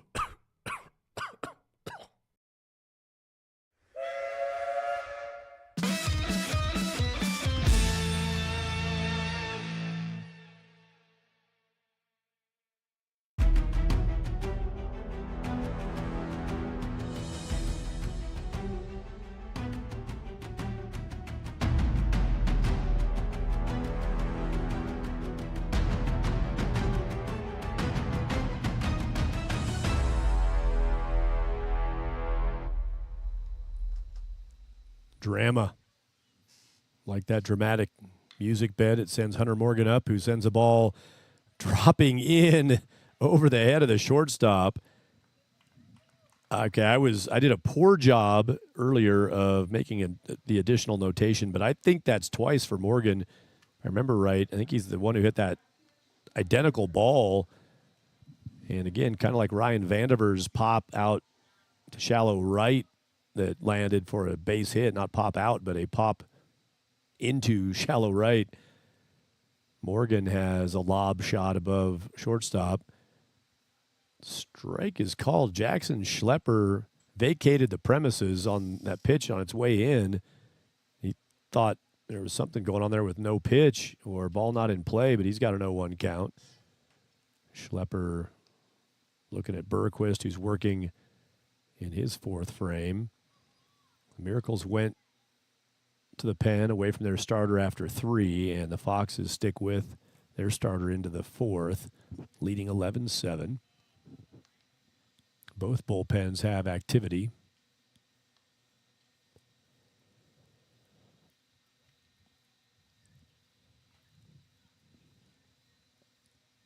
It's an 0-2 count to Schlepper. Good pitch from Bergquist, stays just inside.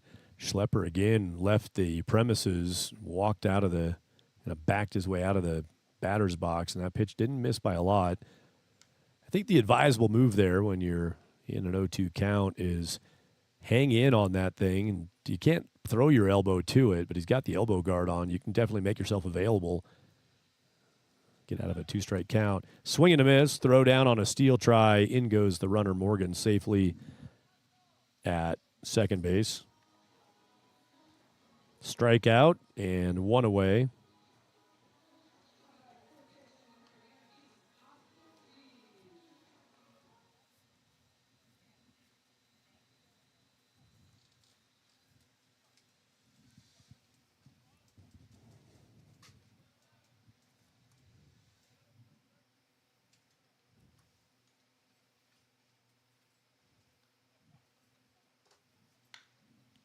This ball is tall to left center. Both outfielders converging. Nori Todd will make the catch, and tagging over to third base goes Hunter Morgan. 2 down, fly out from Reese to center field.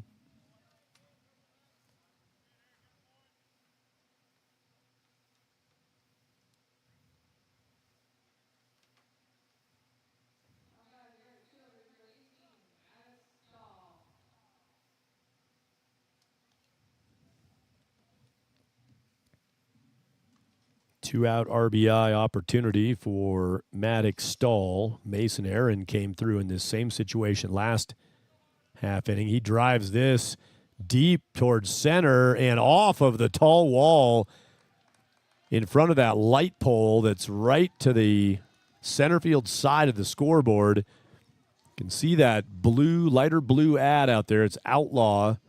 It's some kind of a Mile High Light Beer, Rocky Mountain Light Beer. That's what you got out there. That ball hit above the words Outlaw, more than halfway up that taller wall spot right in front of the light pole. What a shot from Stahl. He drives in Hunter Morgan. RBI. That's 4 runs batted in for Stahl in the game. Maddox has a home run for 2 driven in. Ground out in the first produced a run, and now the fourth inning double. Ribby. De La Cueva swings and has an 0-2 count. Stahl hit his home run over the Sunbelt Rentals sign at the other side of the scoreboard. Now he bangs one off of the tall wall for Maddox Stahl. If he hit that 15, maybe 10, 15 feet to the left, it's gone where the wall drops down out there. Of course, everybody wants to hit the scoreboard. That's a goal of all humanity.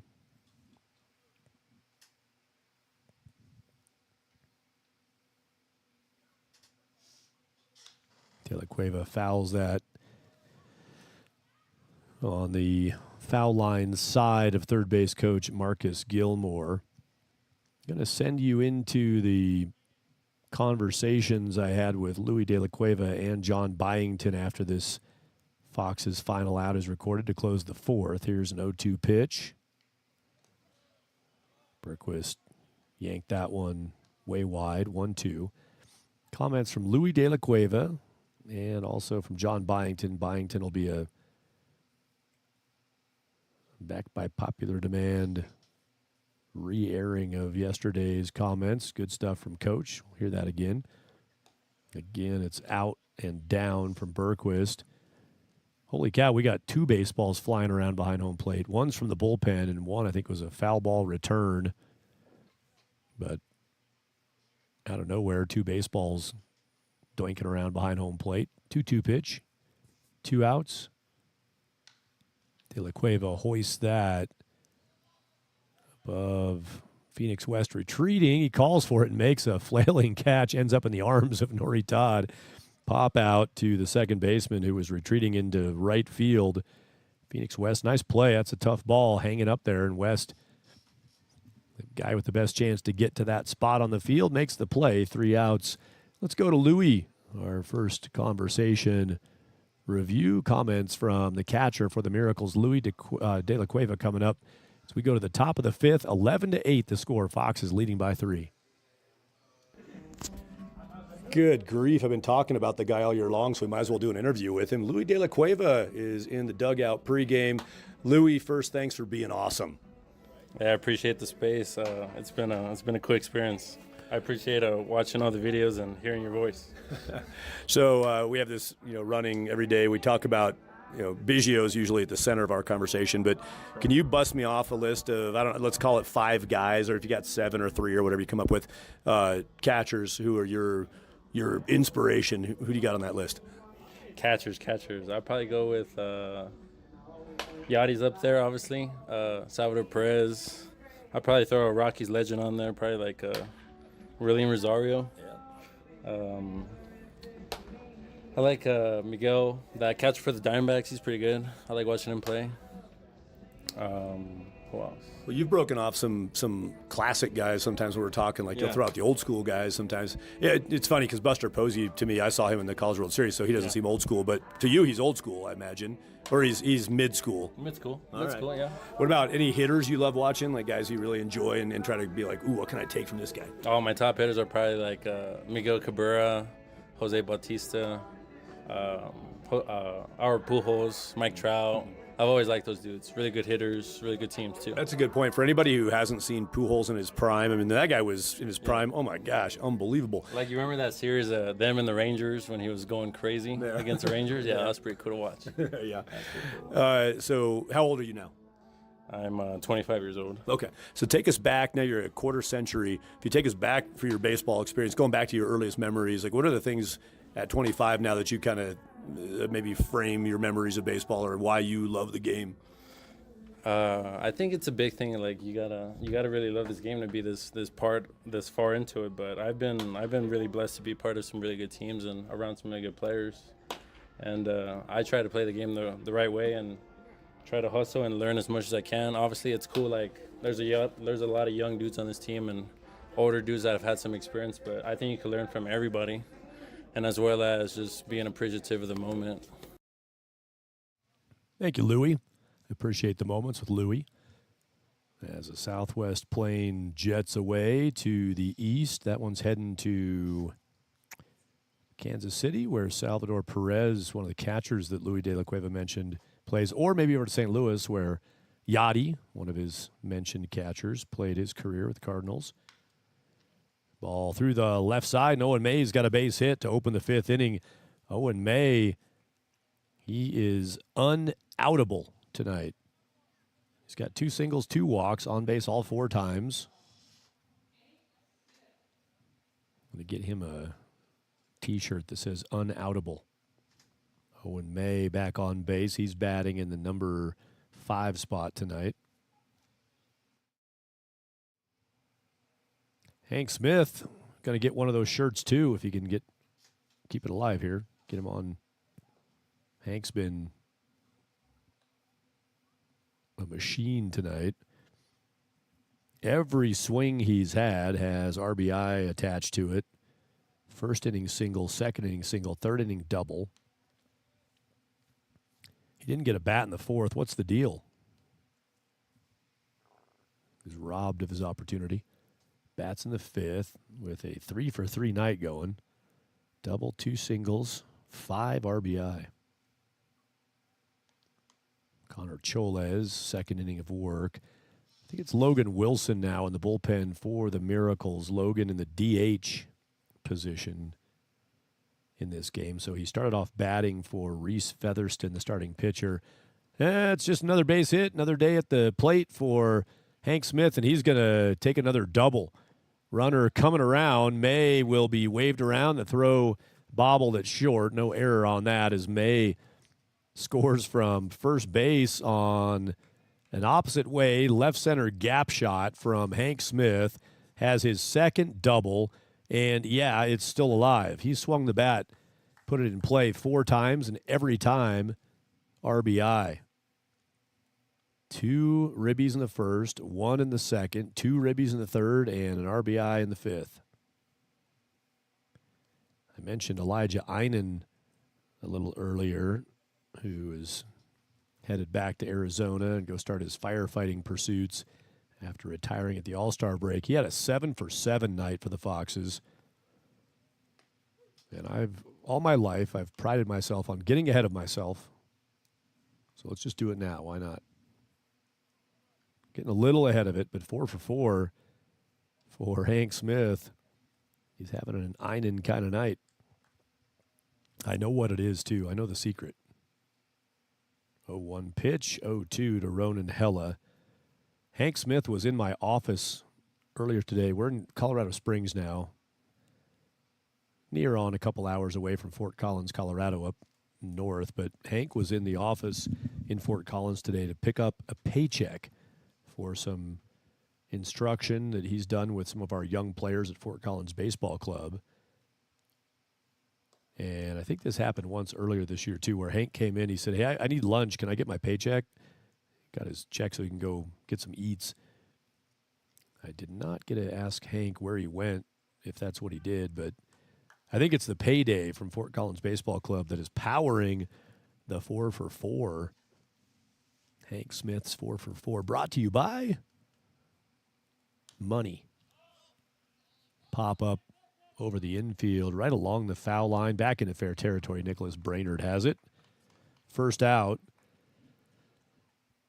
Foxes are happy to get going with fewer than 2 outs and nobody aboard, but that was kind of a cool thing they had going through 3 innings. With every inning, the first 2 batters were out, and then they scored 6 times in the first, 2 in the second, 2 in the third.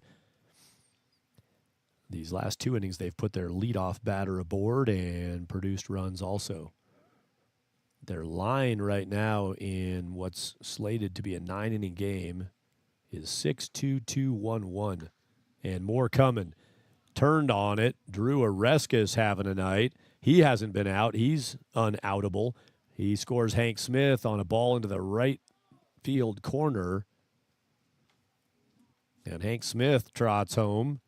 Trading places, Oreskes has his second double. He's 3 for 3. And that's the 3rd RBI of the night. Double in the first, a single in the fourth, a double in the fifth. He walked in the second. Unoutable Drew Oreskes.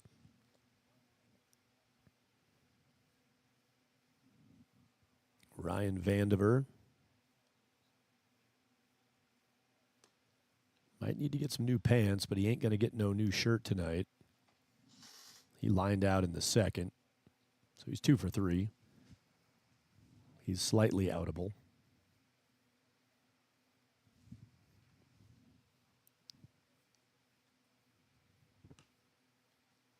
Bullpen ball comes in hot from the right side. On-field bullpens, obviously, you make that point. If those are off-field bullpens, it'd be all the more brutal to have stuff flying in. 2-0 count. Vandiver launches that toward the line in right. On the run, nice catch in fair ground by Maddox Stahl, and he shoots a throw that'll come in just behind the tag up of Drew Oreskes.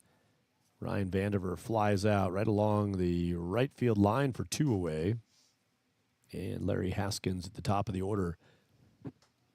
Continue with the Louis De La Cueva conversation when this top half of the 5th closes out. We're in the midst of that pre-recorded chat with Louis. More coming in the middle of the 5th. 13-8. Fox is up to a 5-run advantage. Choles pitch. That's rolled toward the middle. Nice play at short. Strong throw, and good job holding the bag at first by Austin Reese, who pivots, reaches, and catches the out. Haskins grounds out. And 3 down in the top of the 5th. 2 more home for the Fort Collins Foxes. 13-8. Foxes have the lead to the bottom of 5. Nicholas Brainerd will lead it off. Brainerd 1 for 1 with a walk. He's got a double and a walk, 2 runs scored. He'll lead off bottom of 5. Here's more with Miracles catcher Louis De La Cueva. That's big on me. Yeah, with the pitchers this year, with you catching the bulk of these games, are there guys? I don't mean to put you in a spot here where you have a no good answer for it and insult some pitchers, but I imagine there's something going on here. Guys who you've seen in the course of the couple months here that you've seen, whether it's improvement or development or even just kind of their grasp of things, their maturity on the mound. Anybody stand out if you've seen make good progress in this league? And on our team or the league? Yeah. On our you've team. handled. I really like Dev. Dev's really cool. I think I would say he's probably our best team player. He's our best teammate. Really good energy all the time, and he just brings that veteran aspect. But I mean, that comes with experience. You can't really teach experience, as they say. But Zach is young. Zach, he wants to get out there and pitch. And obviously, with the younger guys, like they're seeing so much stuff. Like nowadays, like your Trevor Bauer videos or your pitching ninja videos, like all this training stuff. And I think they're trying to mix it with their own experiences and how their body learns. So I think it's just a sense of everybody's trying to learn at a different pace, and everybody develops differently too. So you seem like a relationships guy to me. So there's that, the guy you're looking at in front of you, the pitcher, and there's the dude behind you. I talk a lot when I coach, and I coach coaches about the umpire-catcher relationship and the umpire general relationship with everybody, but especially that close-up relationship. Any thoughts for you, like if you were talking to a young catcher about, here's what I recommend with the umpire side of this. You as a great blocking catcher, I know umpires love you because they stay clean back there. But what would you give to guys as far as like, hey, catchers, when you got an umpire back there, here's some suggestions for a younger catcher? I think everybody has their own little style of catching, obviously. So be truthful to you and like be confident out there. But I think it's cool to chop it up with the umpire. Obviously, every umpire has their own little tips that they want. And I think it's just like you guys are working together and you guys are sharing the space. So it's good just to learn about the game, and everybody else has a different perspective. So I think it's good to listen. And obviously, you're never always, you're not always at the peak. So learning stuff is good.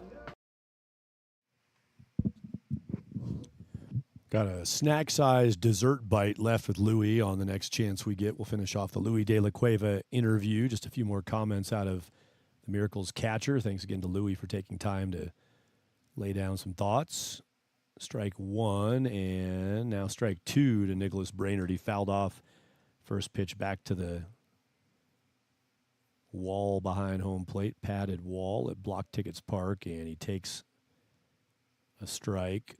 Looks like it's Ryan Othen who is now the guy on the hill. That's ripped foul, pull shot, third base side.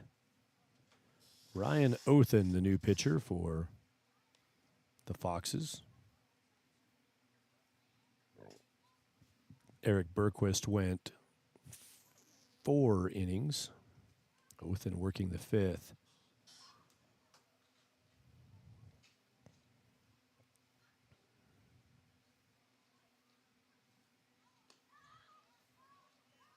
Othen gave that a little bit extra, spun it, and missed for a 1-2.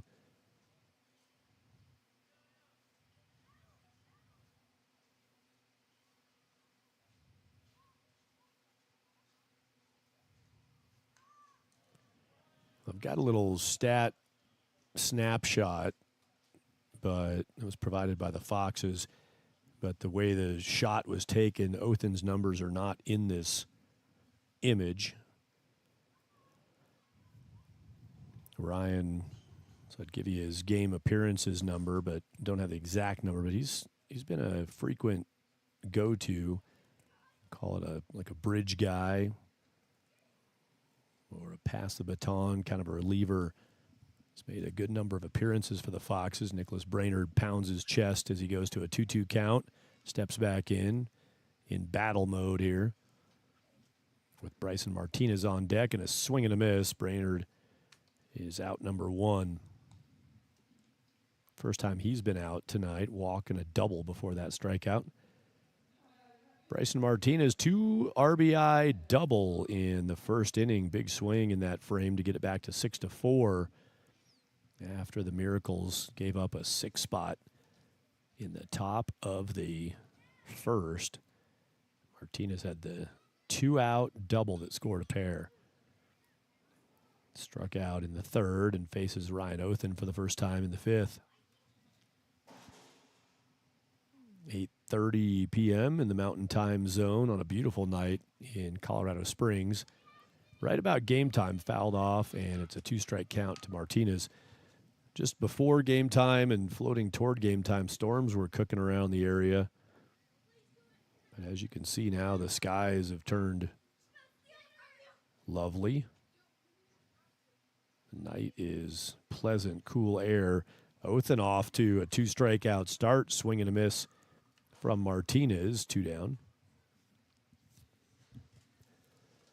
Logan Wilson, might see him on the mound when the inning flips, or at a minimum, he's ready behind Connor Cholez. After bullpenning, the DH, Logan Wilson.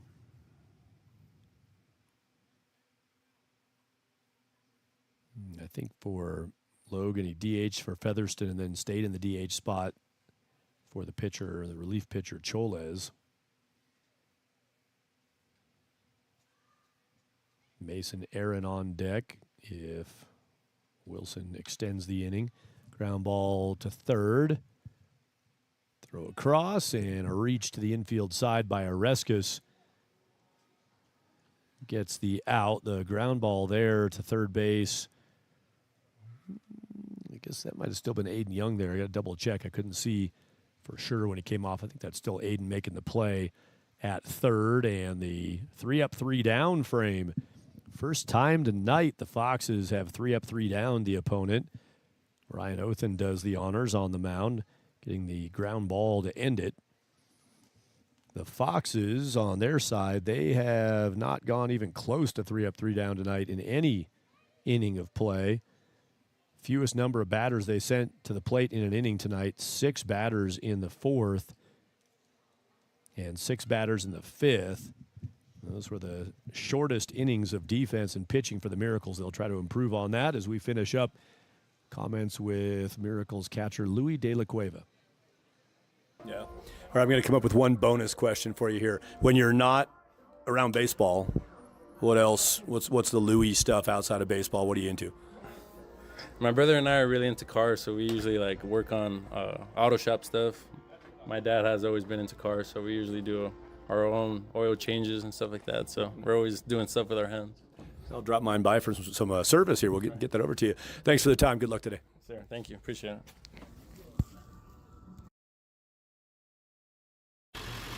Hey, it's Max Alpha, head coach, manager, governor, executive, chief of Elite Prospects Gold Platinum Elite in my 5-ton pickup truck that I bought at Cartropolis. One of my 4 vehicles, one of only 6 total vehicles in the village of Sugar Lake. Elite Prospects Gold Platinum Elite tryouts are coming up. Be there if you want to be elite. We only take people who are better than everybody else. If you want to be the best, be at tryouts. Elite Prospects Gold Platinum Elite. Do not look at our record on Game Changer. We're the elitist. We will cover airfare for anybody across the globe who believes they're better than anybody else. We'll pay for you to be at our tryout. Don't miss it. Elite Prospects Gold Platinum Elite. We're just better than you.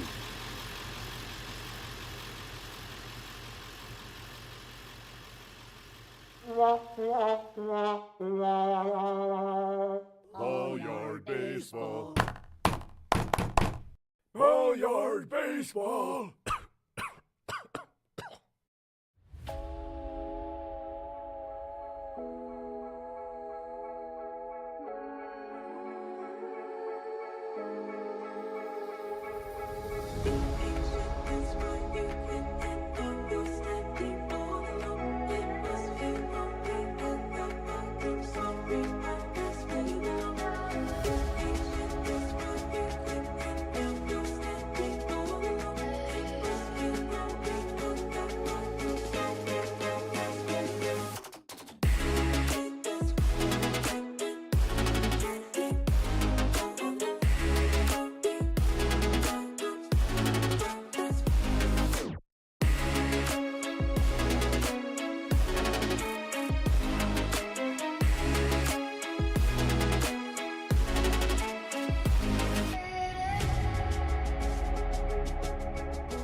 trippy tunes take us into the top of the 6th inning.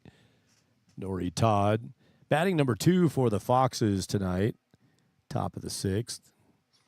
Nori on an 0 for 4. Leadoff batter Larry Haskins 0 for 4. He has a walk in 5 plate appearances, 0 for 4 plus the walk. So the top 2 guys in the order have not, and they're good. They're guys who drive the offense frequently, but that's not been where the powder keg has come tonight. 1-1, and the new arm is Logan Wilson, who's pitching now for his first inning, 1-2 count.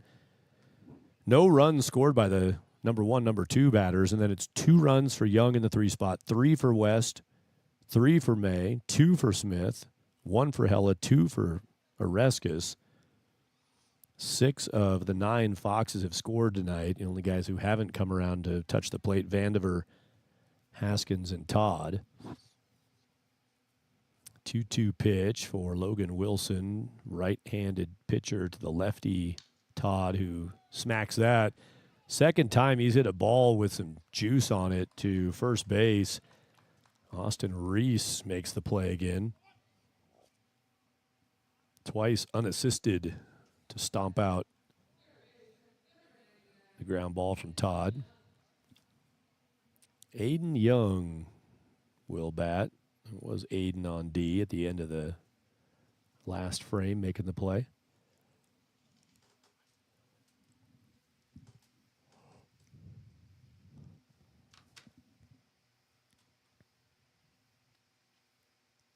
Uno out. That might be Dos. First baseman calls for it. That's a good play again. Louis De La Cueva gives some props to his first baseman, Austin Reese. Always easier when you're coming from that other angle versus a catcher with that ball right up above him and moving around in the sky with some spin on it. That's a really nice play by Reese. It's a little thing play, but he took off on a sprint when that ball went up, and as soon as he identified that he could get to it, he loudly called ball, ball, ball. Might have come through my microphone even. I know I heard it plenty loud. So if you heard a sound like, "Arr, arr, arr," that was Austin Reese.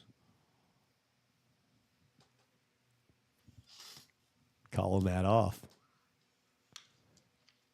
Hey, there it is. Phoenix West on the single. Come on, Phoenix. Let's do this. Base hit. Dude's got 3 hits in the game. Phoenix West has a triple in the first, a double in the second, a single in the 6th. I already did the jinx. If there's any jinx to it, I already mentioned the cycle, so I don't know why I'm trying to play it all coy now.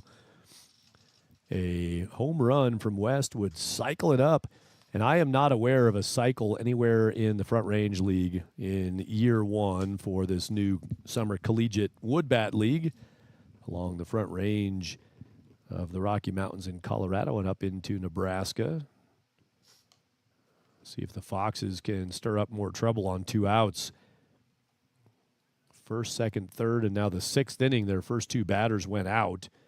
The other 3 times that happened in the game, they pumped runs on the board after 2 out and bags clear. Owen May, unoutable.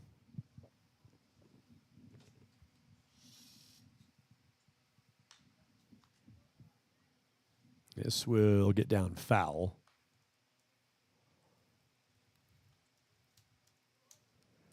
Speaking of up into Nebraska, in Gering with Western Nebraska, that game has been shut down for the night, so it went on delay with a 4-3 score to the 4th inning. Boulder 64s and Western Nebraska Pioneers in a big matchup of number 2 and number 3 in the league and running right behind the Foxes. De La Cueva blocks nicely. They had a lightning delay, and then it turned into a no-go for the night. And they were scheduled to play tomorrow already anyway, still in Gering, back-to-back days for the 64s at the Pioneers. So they're going to restart at 4:30, pick up where they were, and then play the other scheduled game that was set for 6:35. Owen May takes a 2-out walk from Logan Wilson. So that'll be the reset of that game in progress. 4:30 p.m. Mountain Time for 64s and Pioneers. And when they finish that one, they'll pick up their regularly scheduled game tomorrow. Owen May still unoutable. He's walked 3 times. He's got 2 singles. On base 5 out of 5. 2 for 2 in the hitting column. Hank Smith unoutable. If he does it again, we're going to get another run for the Foxes, at a minimum a run, which would mean they keep their streak of scoring in every inning and would make it 4 out of 6. Ooh, there's a put him on.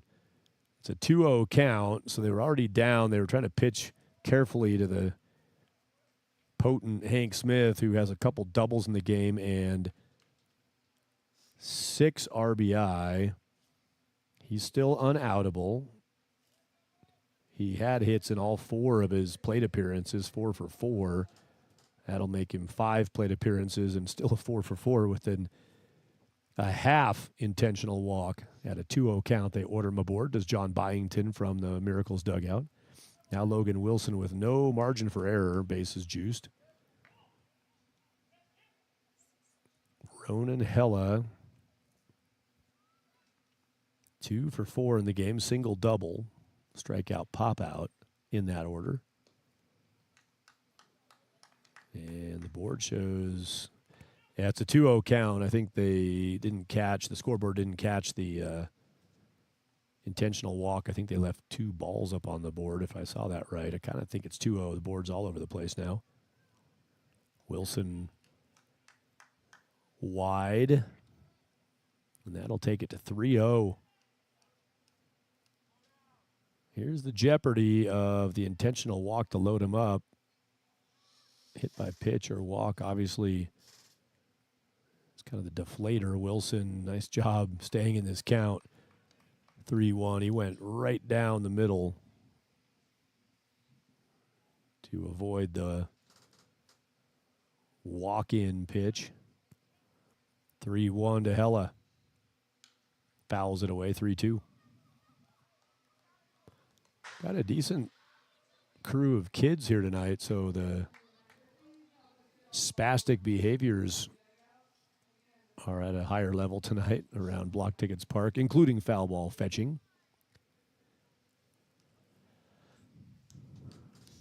3-2 pitch from Logan Wilson. Hella fouls it. Another one. Hey, have at it, youngins. Other parks in the league, they give you like $1 if you bring it back. You get $1. Here, they just say take it back to the dugout. I think these kids are like, whatever, I'm taking a baseball. I'm out of here. 3-2. Hella fouls it away again. This one will not give joy to a child. It'll stay on the field.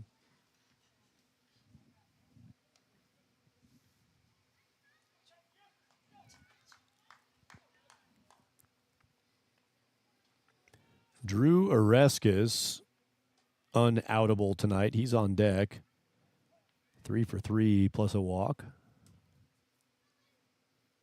3-2 pitch, and Hella sends that through.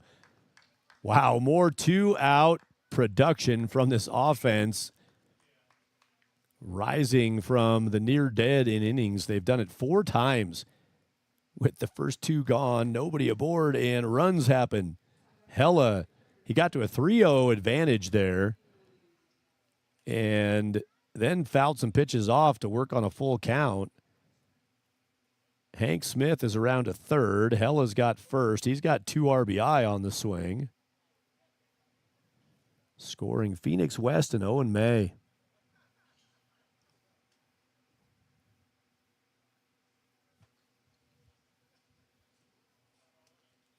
Drew Oreskes. Number 8 spot has been great tonight. He's going to bounce this multi-hopper towards short.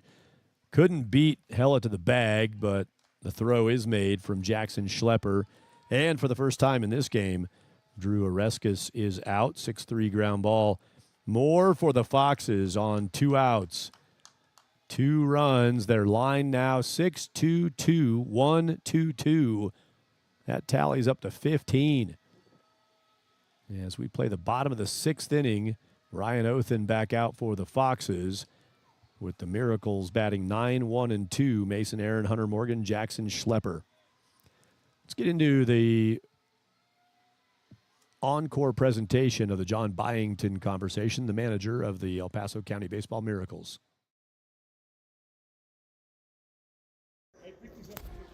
With John Byington in the Miracles dugout pregame. Coach, thanks for a little bit of time. I know you and I were talking the other day, and I found it interesting. So if you wouldn't mind, maybe the last handful of years of your baseball path, your journey in baseball, can you walk us back through where you've been the last few years and where you are now?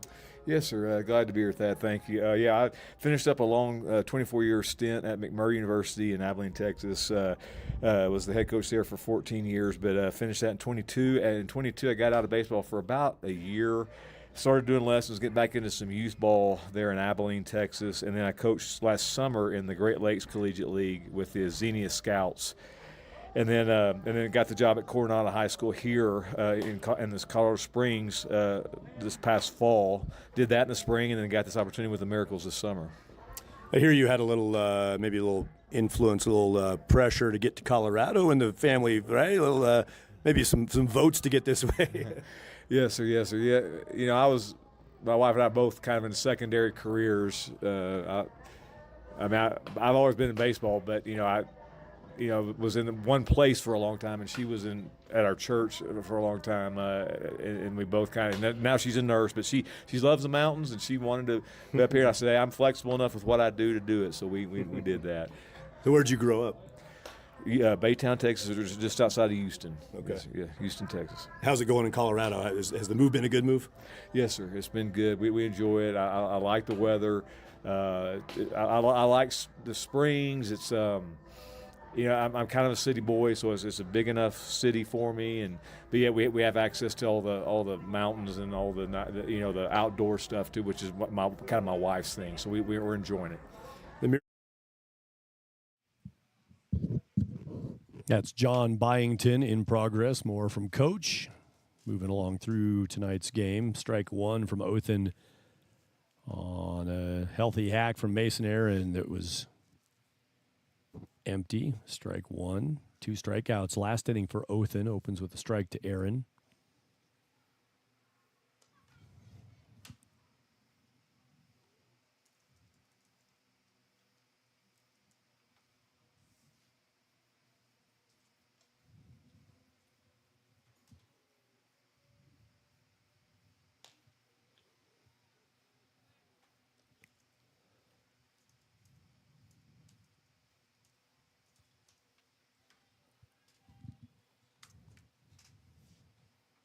Hunter Morgan on deck. A 1-2 count to Mason Aaron.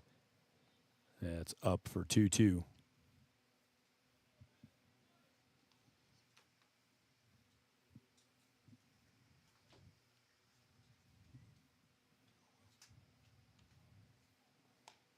Breaking pitch that gets the zone, and that's the first strikeout looking pitched by Othen. He's got his 3rd strikeout in 4 outs recorded.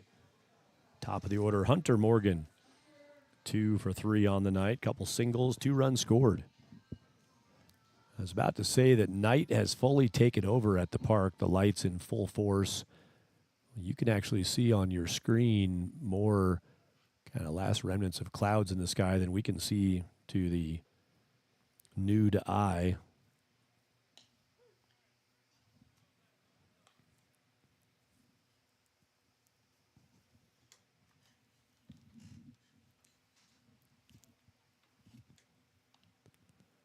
Oh, 1 pitch.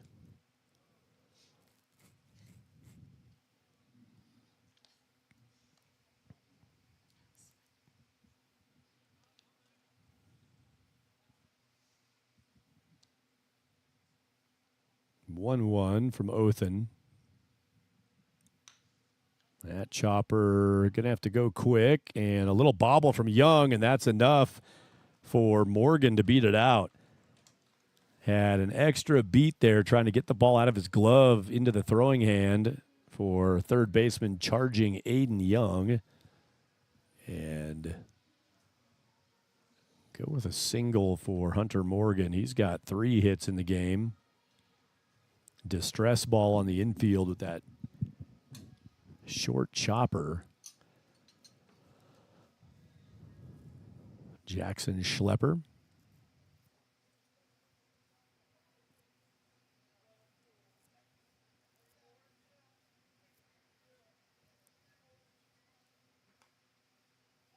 That is bunted foul. Schlepper, if you watch the kind of mechanics of that bunt, he throws the barrel out. He probably gives up too much ground. He backs away from the plate, the righty, toward the back corner of the batter's box on that bunt attempt, and kind of left his arms really extended, not able to get over the bunt and track it down. He bunted it foul. 1-1.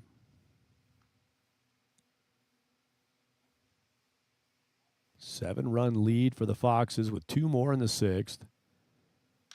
And there's a solid shot to right. Good swing. Hunter Morgan's going to pull up at second. That ball got out to right quickly. No chance to go first and third. Solid single from Schlepper. So those are the first 2 guys to figure it out against Ryan Othen in relief for the Foxes after the first 4 batters he faced were out, 3 of them by strikeout. And that's going to do it for Ryan Othen. Jay O'Connor, a couple Australians talking there. Coach O'Connor with Ryan Othen out of Melbourne, Australia. He's done. He's heading off, and the first guy to greet him is Nick Bertucci, who's on an off night tonight. His fellow Aussie Bertucci greets Othen. A little koala care at the foul line. If that's a thing, I don't even know that's a thing. I don't know enough to know.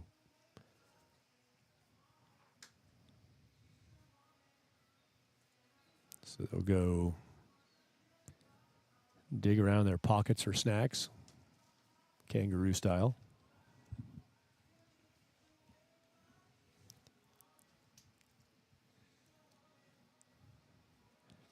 Connor Grease is the righty in now for the Foxes. Let's hear a little more from John Byington during the pitcher warm-up with Grease on in relief. Miracles manager John Byington. Part of the El Paso County Baseball Organization. How did you get connected up with EPCB? Yes, sir. I started doing lessons when I got the job at Coronado and did the high school. I had some time before our season started, so I started doing lessons with DBAT, and the DBAT family is part of the EPCB family. So they were very kind to give me this opportunity to coach this new collegiate team. New collegiate team, you just said it. What are your still got a little ways to go here, so more to enjoy and more to do in the season, but what are your reflections on this season as a guy leading one of these teams?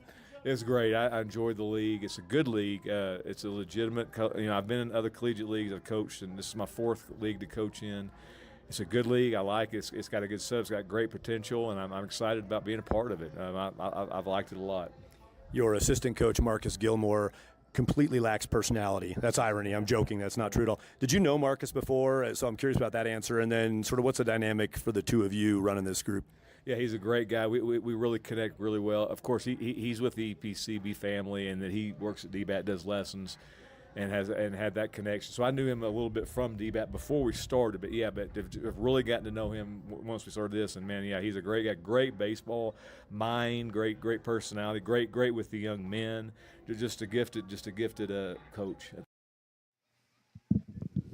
Get more with John Byington in moments. Runners taken off on the first pitch, and so does the swing of Austin Reese, who goes ballistic on the hack. Didn't get cheated there. He fouled it away.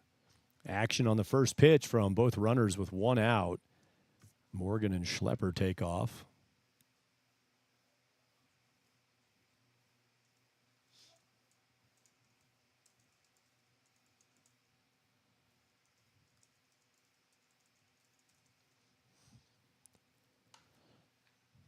Again, big cut for the number 3 batter, Austin Reese. Fouls that up on the concourse. Kids scatter Akimbo. I'll look up Akimbo. Grease's pitch. Reese. That's Grease to Reese, and it's a foul. We'll get another Grease to Reese delivery.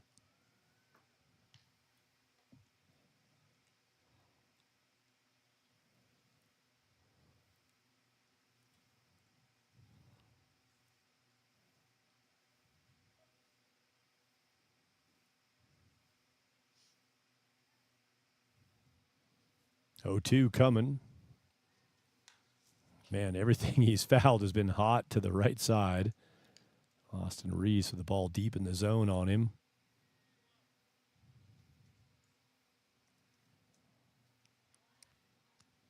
First name Reese Featherston. He's the fresh baseball's deliverer to the plate after his start tonight. Went 3 innings. Runner looks like he wants to go. Won't hear. Reese reaches out and fouls that away. It's 0-2. He is 5 pitches, I think, into this at-bat already, and not a single ball delivered from Grease.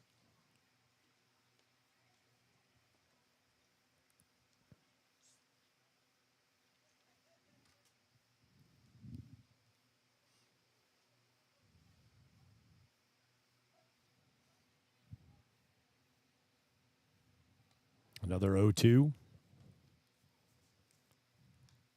This one's fouled straight back. Good googly base hits. The scoreboard might be 1 or 2 different than what I have charted. Just a couple different interpretations going on. But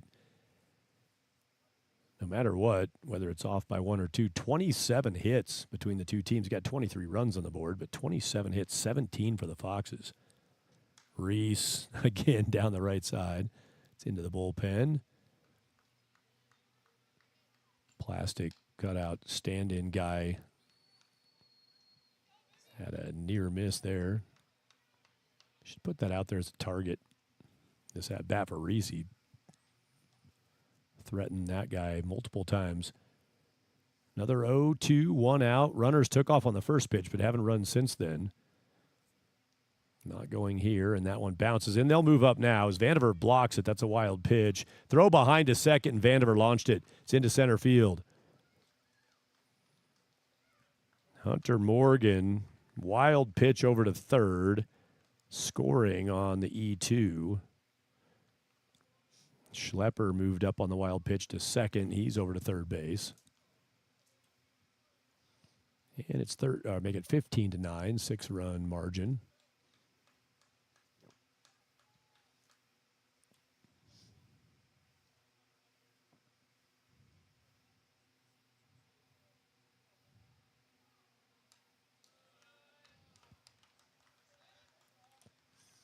Austin Reese, one of the heavy current standard baseball utterances, is good with about 17 O's in it. But he earned that in this at-bat, got a bunch of goods from the dugout. He's going to produce a run and maybe beat this out. He will be out at 1, a high chop. Austin Reese, frustration for Austin tonight after a couple ABs, but that was an impressive at-bat with the foul-offs, and he punches a ball in play that produces a run. 6-3 the ground out, 1 away, RBI for Austin Reese.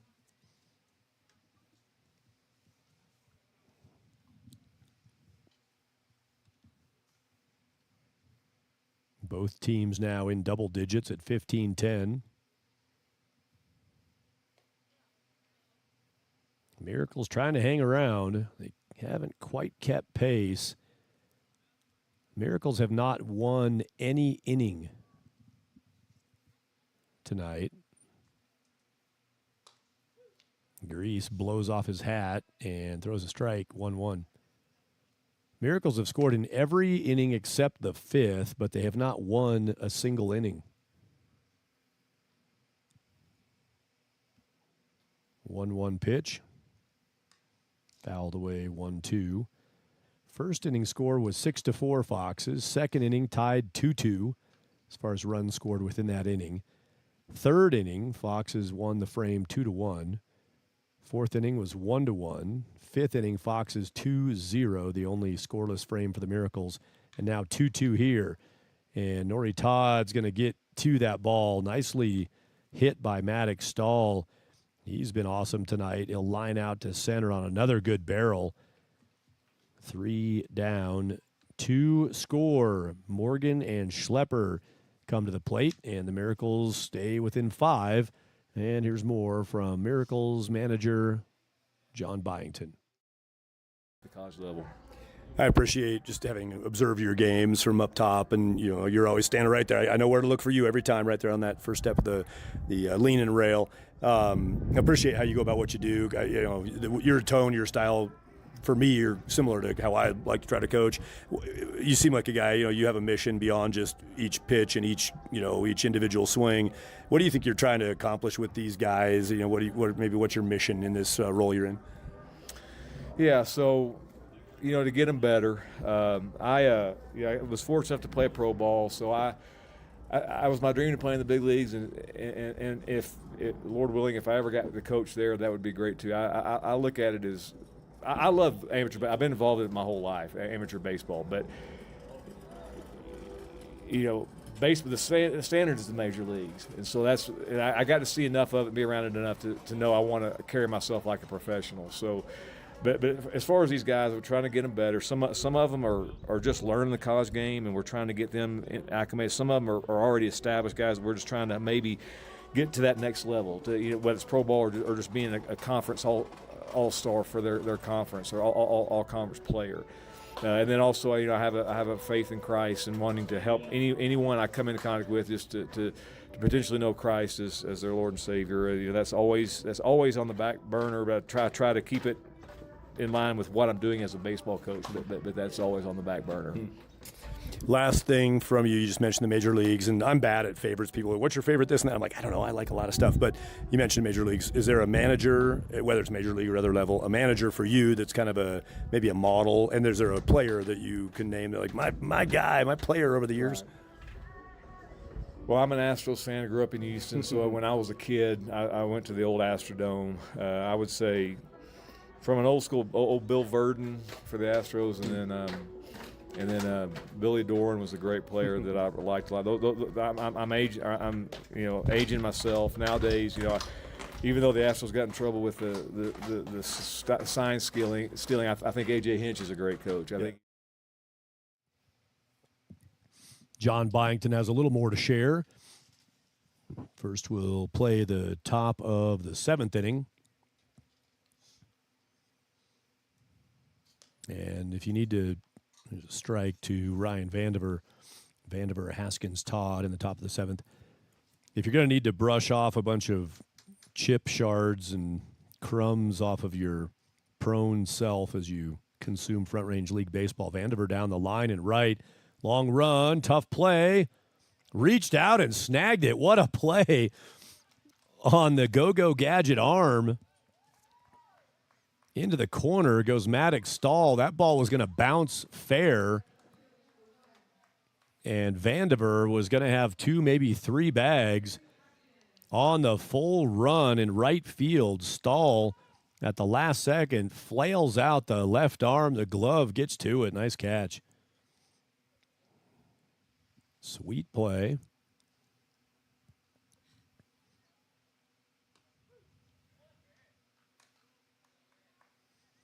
If you got to get the chip crumbs and maybe knock the cat or the dog or your guinea off of you if it's resting on you. We're going to stretch here at the end of the top of the 7th. Everybody get up, and I'm going to call Richard Simmons on you. If you're not familiar with Richard Simmons, look it up. Legend.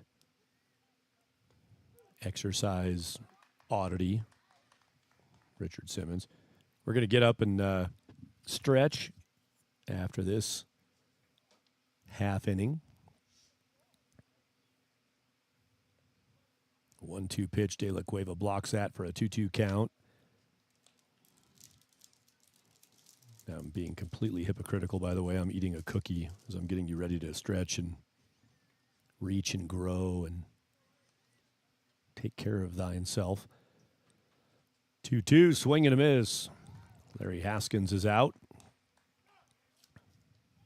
And unhappy. Nori Todd to the plate.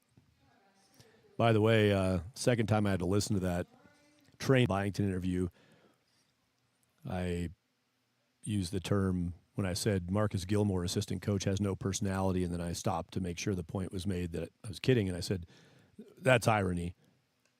What? It was sarcasm, bro. What a doofus. My bad. It's on me. Tap, tap. Nori Todd pops this up, and that is a clean frame from Logan Wilson. Running through that from shortstop is Jackson Schlepper. 3 up, 3 down. 7th inning stretch is on us, and that's the first half inning of batting for the Foxes, where a 0 goes on the board. Logan Wilson, nice work in the top of the 7th. Stretch it out from Blocktickets Park in Colorado Springs.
Manager, and then of course, I know there's a lot of haters out there, but I think I don't know who my favorite Astro is, but that's my team.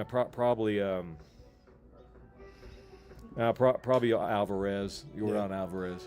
Well, you hit the sweet spot there. If you age yourself, you age me too, because I grew up in Colorado, but for some reason I grew up a huge Astros fan as a kid. We had Broncos season tickets, and it started with Billy White Shoes Johnson for the Oilers. I started liking them, and then I liked the Twin Towers, the Rockets, and and I was all Houston sports. I was all in. So my guy, and I can't pick favorites, but when I go to the Hall of Fame now, and my guy, if I have to pick one player of all time, Craig Biggio. My guy, that's the guy. I was a big Killer Bees fan. I mean, I was all in. So when you just said that just now, I got all worked up. Like, oh no, and I have the same struggle ever since the scandal. I'm like, okay, but that classic stuff in the Astros world was awesome. Coach, thank you for the time and appreciate what you've done, what you brought to the table this year in the league. You've really been a big piece of the first year of this thing. Thank you. Thanks, Thad. Thanks for all you've done too. Appreciate the opportunity. Yes, sir. All right. All right. All right. 2-1 count, Connor Grease on the hill in the bottom of the 7th. Hope your stretch was good, by the way. And if you didn't, have some more chips. Louis De La Cueva flares to left, and it's out. Caught by Larry Haskins.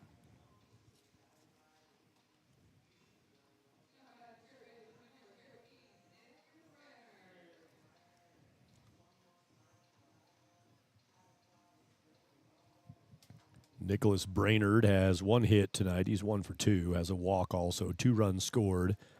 15-10. Foxes have bullpen action. Kieran Lawing among the Foxes down the left field line. Nobody in the pen for the Miracles. And why? Why would you? Logan Wilson just hung the first 3 up, 3 down frame on the Foxes. And they had 4 other frames where they had the first 2 guys out with a chance to go 3 up, 3 down. Not only did they not get 3 up, 3 down, they gave up runs. It's crazy. That's a weird element of tonight's game. Yes, baseball is repetitious, yet every game has its own unique prints. Each game a snowflake. Ryan Vandiver turns around with the catcher moment of shame as that ball got into the plate umpire Ben Ayet. Ben's all right, but Ryan Vandiver's going to come back and probably say a few words through the mask like, bro, sorry, my bad. Won't happen again. Please give us the next strike.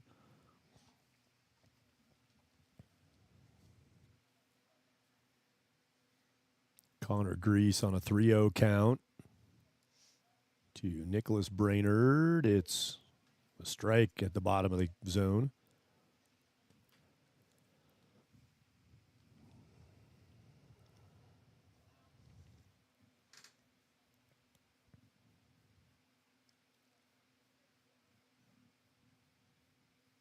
Three-one from Grease. Brainerd fouls it back.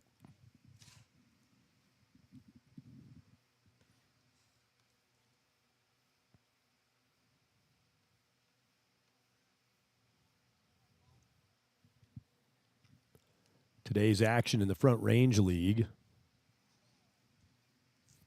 It was a split in Pueblo between the NOCO Prospectors and the Spradley Collegians at Runyon Sports Complex in Pueblo.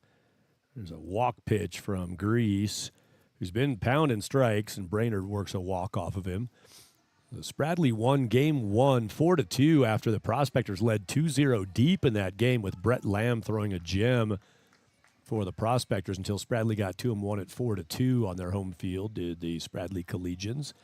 And in game 2 of the double dip, Prospectors 6-5 over Spradley. They split, and again, Boulder 64s and Pioneers suspended in the top of the 4th tonight in Gering. They'll pick that game up again tomorrow as part of 1.5er, not a doubleheader.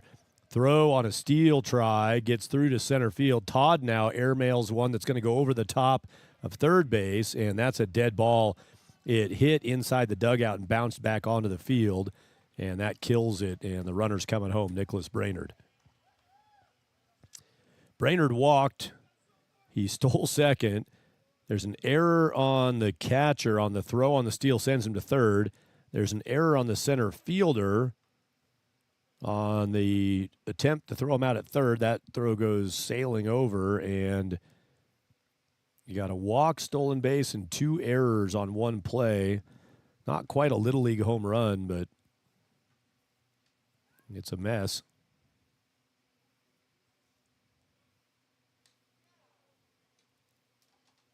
If it's not a Little League home run, I guess it's a Middle League home run. Sensible enough. 1-0 count from Connor Grease to Bryson Martinez. The Miracles have tightened it up to a 4-run game. Ooh, and Ben Ayet got another one. And Ryan Vandiver now is he tapped his own chest and took the responsibility, but he's frustrated, I think, with Grease on some of these pitches. I don't know if they're miscommunicating or what it is, but Vandiver feels bad. And I can tell you, I've known Ryan a long time. Just a fantastic personality, really good young human. And as a catcher, compounded by the type of guy he is as a catcher, you just don't want that happening to your umpire. Had that one get down into like the ankle level. Grease fires and got a strike. And Ben Ayet's a professional back there, very good umpire. He's not going to not give you an edge because he just got doinked in the ankle bone. But seen it happen in some situations. Not this one. Full count. The umpire Beaning boys have gotten back into the count with a 3-2 here. Credit to Bryson Martinez, who fends it off, fouls it away.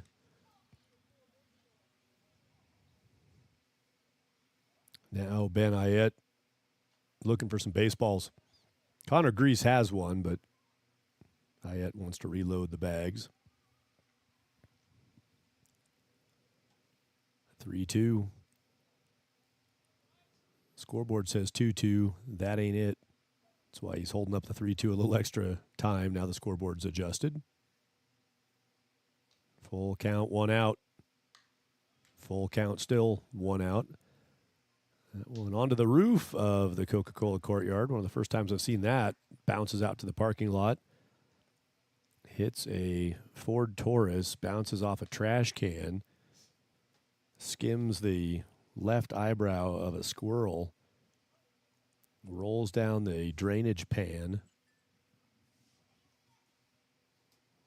Here's a 3-2. Ooh, just a piece of that. Tune in tomorrow for the exciting conclusion of the journey of that baseball.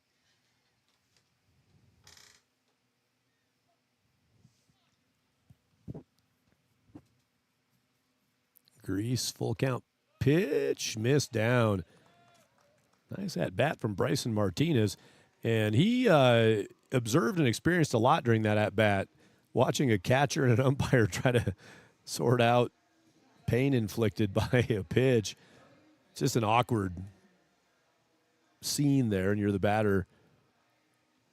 Maybe hoping you get that ball for a call right after that was on the edge of the zone. Didn't get it. Fouls off some pitches, and Bryson from the number 7 spot.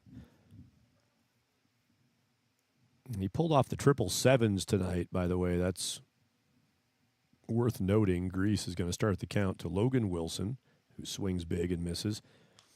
Of course, I've been talking about Bryson Martinez wears number 7, and he's playing. Here's a ball on the field. Hey, right, there's a ball behind everybody.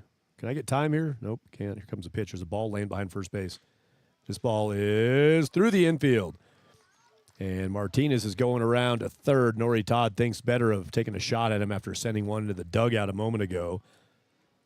And so it'll be first and third on a single by Logan Wilson. Good hack by Wilson. Going to get a courtesy runner for the pitcher, Ethan Steer, number 16 Steer. Courtesies for Wilson.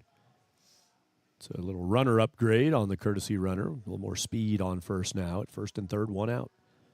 So Bryson Martinez, I was talking about, he wears number 7 and he plays left field. That's just cool because it's defensive position number 7. Tonight it's the 777s, the lucky 7s on the slot machines. He's batting 7th, wearing 7, and playing defensive spot 7. So he's now my favorite player. Doesn't take much.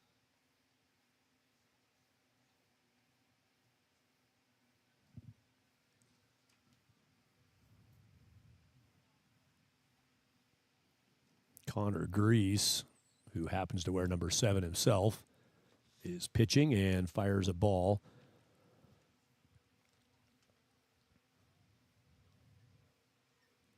Jeremiah Lucero has been base coaching at first a lot of the night. He's over there now as a player coaching at first for the Miracles. Marcus Gilmore coaching at third. Ball wide, and Mason Aaron has a 3-0 count. Top of the order on deck, Hunter Morgan, who has 3 consecutive singles. Going to have to stay for another pitch. Mason Aaron, a 3-1 count. Hunter Morgan up next. He struck out in the first, singles in the second, fourth, and sixth. And he is fixing to bat in the 7th unless a double play ground ball or other type of DP breaks out right here. Not going to. Mason Aaron walks. 3rd free pass of the inning. Loaded bases for Hunter Morgan. And here comes Jay O'Connor from the Foxes' third base dugout. And the bullpen is being beckoned. Connor Grease, the righty, got the first out in the inning, a fly out from Louis De La Cueva, and then walk, single walk. And Grease departs, and Drew DeVries, who courtesy ran in the first inning, big righty DeVries, 6'3" righty, another Dortian, Dort University in Omaha, Nebraska, is DeVries, who's talking with his catcher Vandiver as they dial it in and embark upon a relief appearance for DeVries in the bottom of the 7th with the score at a 4-run differential right now, the home team trailing, and the home team has the bases loaded in the top of the order. Tying run in the batter's box now with Hunter Morgan on the backside of the pitching change.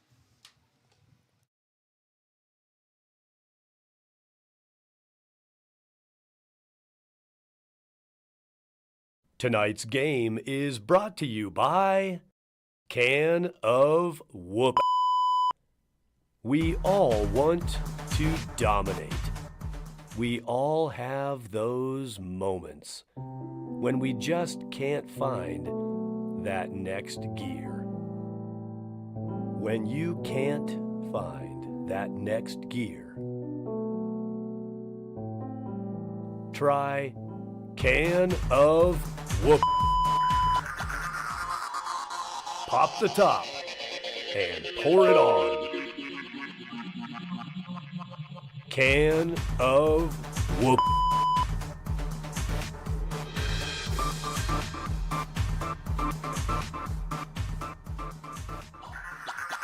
Pop the top and pour it on.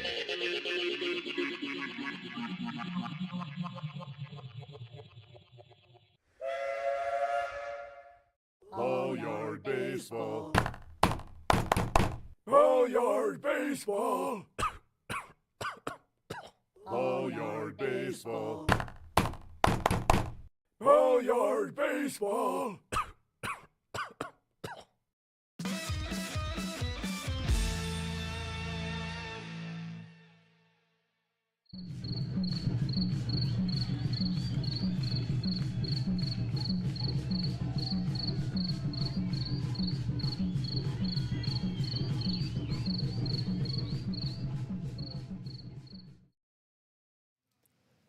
Big in here. Big AB for Logan Hunter. Bases full for the Miracles, down by 4. Pitch 1 from DeVries. Strike 1. I don't know for sure. My guess might be that Hunter Morgan might have made a guttural noise on that. Thought it might have been up. Plate umpire looked like he looked over and said that was a strike. It's 0-1 from DeVries to Morgan. He shoots that down the right side. That'll go into the bullpen foul.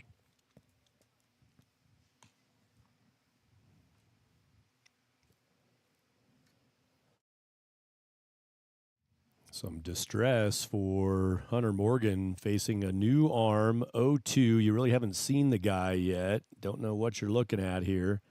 And he's in a ditch at 0-2. DeVries hammers the zone, and Morgan walks away. That was a fastball that ripped through the strike zone. Backward K, DeVries, nice work coming on in relief. Bullpen still working for the Foxes. They've got backup down there. And they're aware they're trying to fend off the Pioneers and 64s who are playing again. They'll finish a suspended game tomorrow that got stopped tonight, and again, the second game tomorrow. Runner at second trying to tip the pitch here to the batter. Logan Wilson had a handout trying to help indicate what's coming to ease up Schlepper's AB to try to produce some runs. That's one of those kind of accepted parts of the game. It's the job of the pitcher and catcher to disguise what's going on if a runner at 2 is tipping pitches. Fouled off the netting, and Austin Reese trots over. Austin, really enjoy talking to him pre-games and post-games, and he has had some frustration tonight visible after a few ABs. He would love to hit in this inning and try to blow out some of that irritation he's had. This is going to be a bouncing pitch to the backstop, and the Miracles have another one in. They're within 3.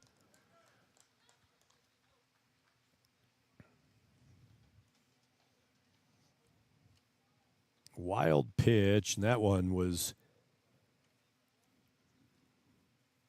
like you've been to zoos where it's, kind of wild, and then you've been to zoos where it's like lions eating your leg off wild. That was lions eating your leg off wild. No chance for Vandiver. Speaking of which, the Cheyenne Mountain Zoo right here in Colorado Springs, you can go get eaten by a lion there. Great place to get eaten by a lion. Beautiful spot to be digested. Throw back, and it bounces off the glove of DeVries. Courtesy runner Ethan Steer took a couple steps toward home, but decided that was not far enough away from DeVries to make the break on it. Got a 3-1 count to Schlepper. It's the giraffes at the Cheyenne Mountain Zoo. That's the thing, man. You get up to head level on those. The way I have it, they're down in like a lower level, and you're up on this elevated thing, and you feed them, and their tongues like sticking to your brain. It's great. 3-1 pitch.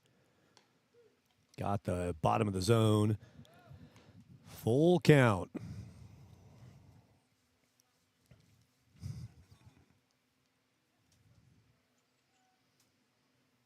Big pitch for DeVries. Swatted towards second. West, one hand, gloves that. Kind of rodeo style with the other hand up. Picks it off the dirt, and out it goes as Schlepper grounds out. 4-3, 2 runs home, and the game stays tight. 15-12. Miracles the home team. Obviously, they'll be batting last tonight. They've just sort of stuck around. That's the first inning they have won tonight. They shut out the Foxes in the top of the 7th, and they get a 2 spot in the bottom of 7. First time the Miracles have outscored the Foxes in any of the 7 innings, and they've got themselves back within 3 at 15-12. And it's Logan Wilson who authored a 3-up, 3-down of the 9-1-2 batters last inning for the Miracles, facing the tough bats of the Foxes. They're going to go 3-4-5. Young, West, and May against Logan Wilson, top of the 8th.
Logan Wilson sends pitch 1 for a ball against Aiden Young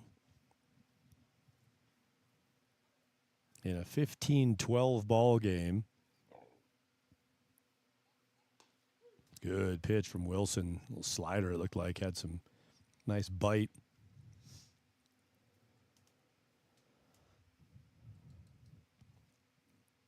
As presented in some other matchups in the Front Range League, it is like a ping pong match here. I have the ping pong soothing sounds. I find them soothing. Little table in the back of the booth up here, and between innings, get a few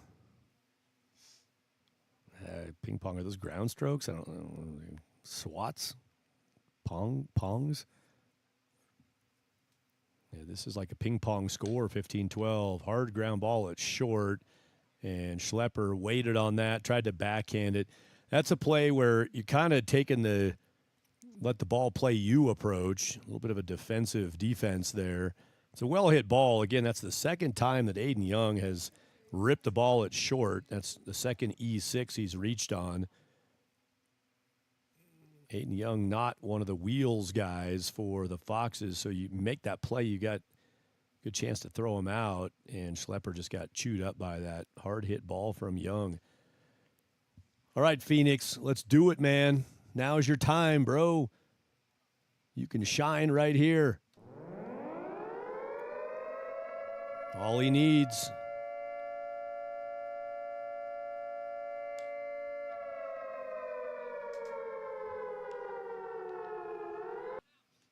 2-0 count.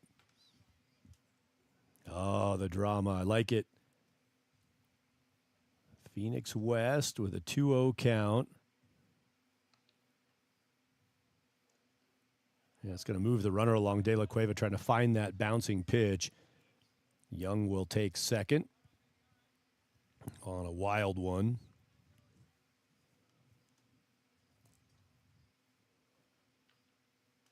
All right, I'm going to guess that Phoenix knows the situation. If I'm coaching third right now, he's got a 3-0 count. I'm telling him, hurt yourself swinging right here. Well, hopefully not that. 3-0. And Phoenix waits around, then he gets a ball call out of it. Walk to Phoenix West. He is a home run shy of the cycle. I'm just finding it entertaining and dramatic. Love watching Phoenix play, and there's going to be a mound visit from John Byington. The bullpen is working. Zachary Sanders was down there. He's a starter often for the Miracles. See if Sanders is going to come in. Miracles right here are in a situation. They're like, man, we're within 3 of the top team in the league. Like, let's go. And Sanders is one of their top arms, and Zachary's coming on out of the bullpen. Logan Wilson, nice work. He had that 3 up, 3 down, 7th inning against the Foxes. Helped slow the relentless offense of the Foxes, who had a 0 last inning. They've got nobody out and 2 on with an error to short and a walk of West. Owen May, unoutable tonight, followed by Hank Smith, unoutable tonight. Between Owen May and Hank Smith, they both come to the plate 10 times, or combined, they've come to the plate 10 times tonight, and they have not been put out once. That's who's next. Owen May and Hank Smith with nobody out, and 2 aboard, and it's Zachary Sanders for the Miracles. River Morgan presents famous baseball quotes. Hey, Dad, League ask baseball you is what very I do good when when there's no baseball. baseball. Keeps Just the parrot. have I'll tell you fun what I off do. the streets. I stare out the Yo, window there's and no wait for crying in baseball.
Zachary Sanders on for the El Paso County Baseball Miracles, trying to get out of a jam here in the top of the 8th. Sends a strike by the watching Owen May. 3 walks, 2 singles for May. He scored 4 runs. Phoenix West has scored 4 times also. 8 of the 15 for the Foxes have come from the batter currently, Owen May, and from the runner at first base, Phoenix West, with Aiden Young out in front of Phoenix on second base.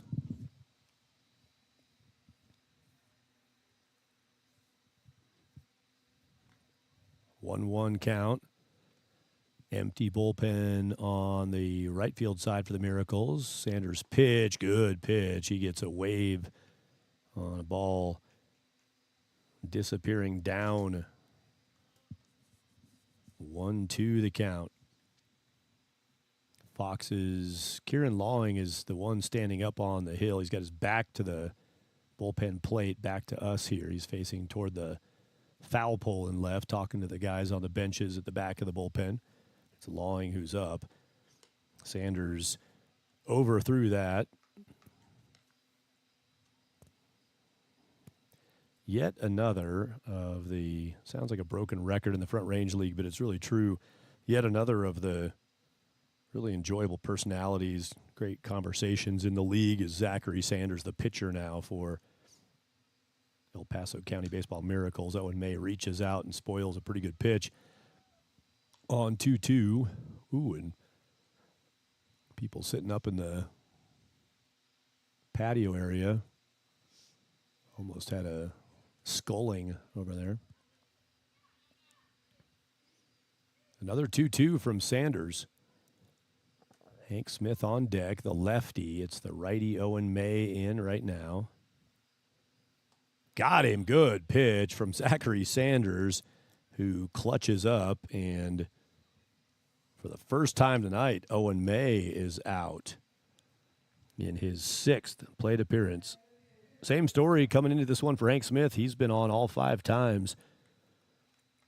2 doubles, 2 singles, the intentional walk in the 6th.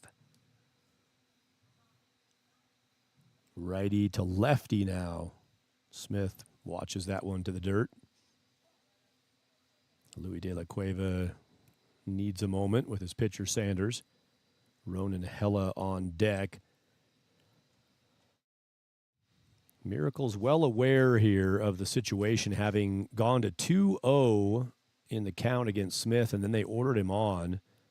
Didn't throw the final 2 pitches and put him on base. You got a 1-ball count here. Hella has 3 hits on the night, but they've felt better about facing him, and it would be righty on righty also. Sanders pitch, good pitch down at the bottom part of the zone. I like there's a little bit of a delayed strike call from plate umpire Ben Ayette, but he barks out strike, and I can't really hear that necessarily, but he calls it out to the plate area, and when he does it, his shoulders jerk a little bit. That's how I can tell he called a strike. Hank Smith hammers that foul. Out in front, pulled it down the right field line. 1-ball, 2-strike count. As plate umpire Ben Ayette pleads with the scoreboard operator. They're 2 booths away, and I can't get to him from here. I just can't quite get the message down. Now they got the board updated. It's a 1-ball, 2-strike count. Here's Sanders' pitch. Smith launches that high to shallow right. Retreating a couple steps to get back underneath it is the right fielder Maddox Stahl. Wow, that's 2 big outs. 2 guys who had been on base all 10 times between the 2 of them tonight, and they're both outs.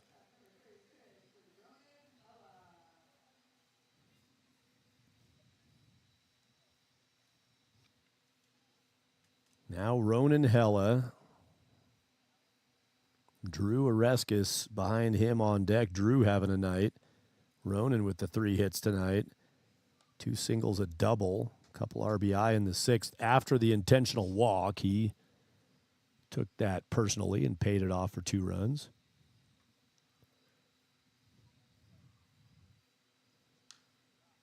That's out of play, foul.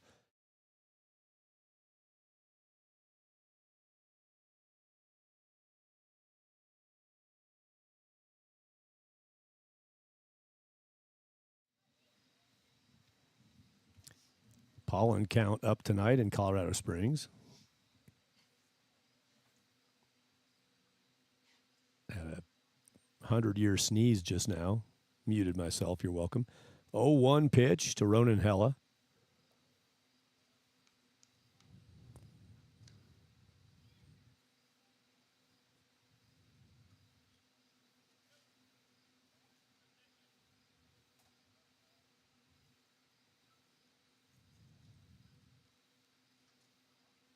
One. Hella fouls that away, too.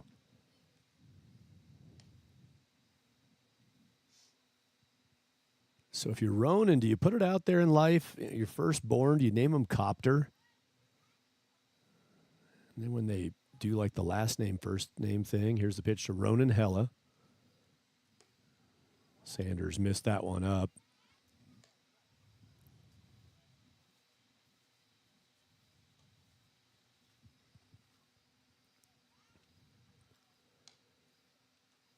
Taking a ball out of commission. That one's got some issues.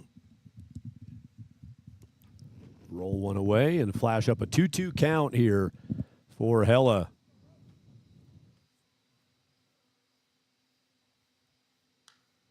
And that's a launch pop-up over short. Jackson Schlepper rounds it. Zachary Sanders is awesome.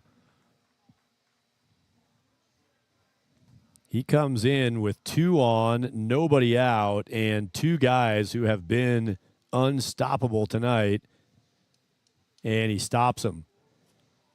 Pop out to short will cap off the top of the 8th, and the Miracles could use that as a springboard for momentum. Psychologically in a good spot, and they're in a good spot in the order, and Austin Reese is a powder keg waiting to pop.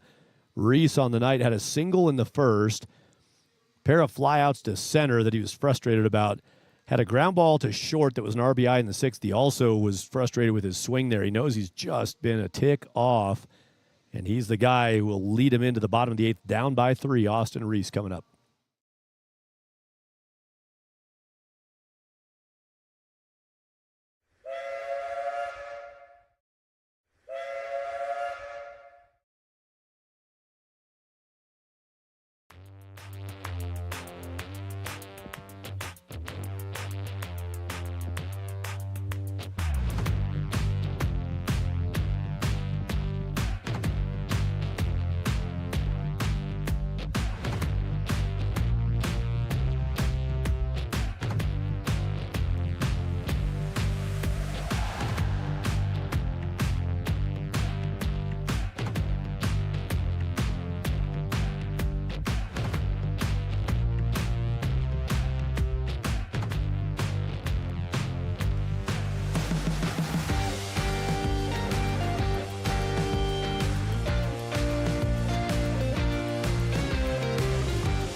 Let's do the bottom of the 8th, see what the Miracles can do. Down by 3. 3 batter in the box on the right side. It's Austin Reese. Drew DeVries fires ball 1 wide.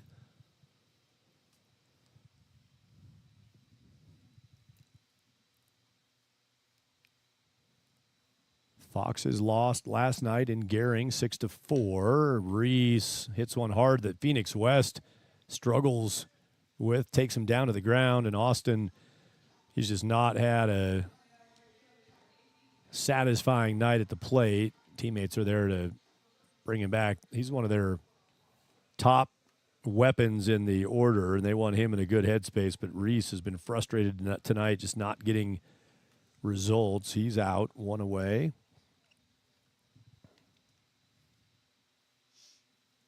As West gave himself up there, just kind of fought that ball to the ground, struggled through the play to make sure he had it. Pretty nice play. That ball was hit well. That's not one you'll put on the fundamentals of mechanics reel, but you put that on the how to make an out reel. West got it done. DeVries pitches up to Maddox Stahl. Maddox lined out to center last time. He's been barreling well. He's got the home run and the double that both went just left of center. One to left center and one just left of center on the double. The home run was in the left center gap area. That bomb was in the 2nd inning.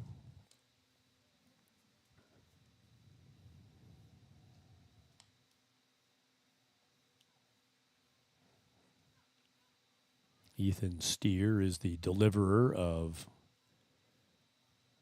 a shiny new set of baseballs to the plate. 2-2 pitch.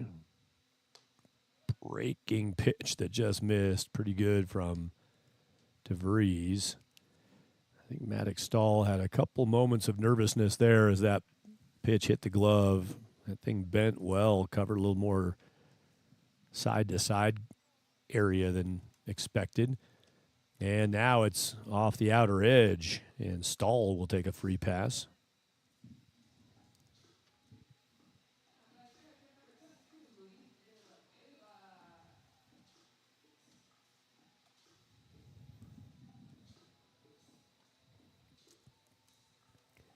Louis De La Cueva, 0 for 3 on the night, hit by pitch in the first. He scored with a courtesy runner, bringing that run around. Ethan Steer. De La Cueva goes first pitch, fouls it right side. Louis told me he was at Lamar Community College, southeastern Colorado.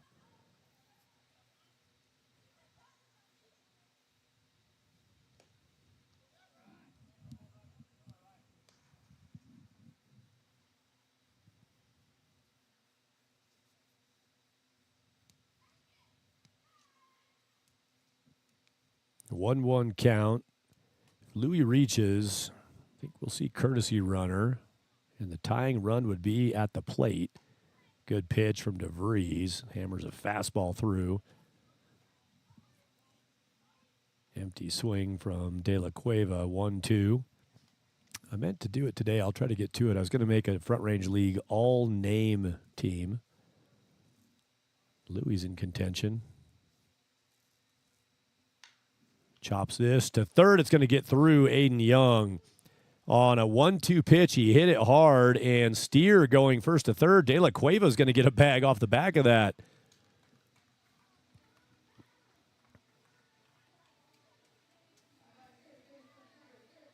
Man, that's another one. The more I do this, I respect official scorers. That's a hard hit ball. Didn't hit any part of the third baseman Young. Going to go with the hit on that. It's probably error is a reasonable call there. That was at him.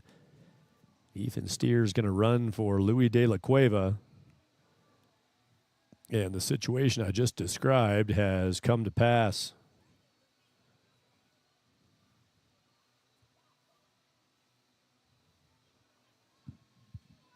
With the tying run now at the plate, Nicholas Brainerd.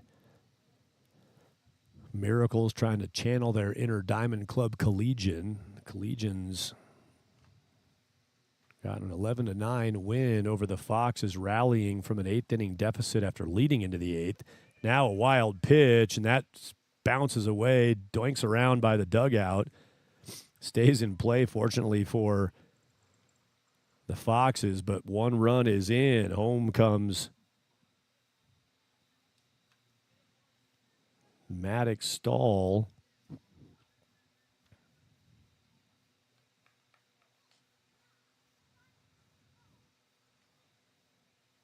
Wild pitch. Ethan Steer goes to third. Brainerd has a 1-0 count. One away. Down for 2-0. Interesting spot for the Miracles. You, in your mind, like, let's go, let's take the lead. But at a minimum, you got to be productive with this guy at third. You got another chance to bat in the ninth. So what you can't have is leaving that guy over there when you're down by 2. But, man, it's tough because you're thinking about, can we string together a bunch and take a lead? If they did that, they'd go to the top of the ninth trying to close out the win. Nick Bertucci might be one of the bullpen. Yeah, he is. Bertucci's down in the pen for a potential close opportunity, and that's a walk pitch to Nicholas Brainerd. Brainerd with 3 walks in the game. He's got a double in there also. That puts him on first and third, and Bertucci's coming in from the pen as Drew DeVries gets a visit from Jay O'Connor. Pitching coach is going to take the ball, and DeVries, shirt in his mouth, leaves the bump. Nick Bertucci, who has radared the low 90s fastball coming on here. Bertucci from the bullpen trying to fan this thing out, extinguish the flames of the Miracles trying to make their run right here. First and third, the runners, one away, one runs in. Bryson Martinez will be the first up. Logan Wilson scheduled behind him, although Zachary Sanders came in relief. So Sanders now in that batting spot with Martinez and Sanders. The next two due up with one away. Bertucci on in relief.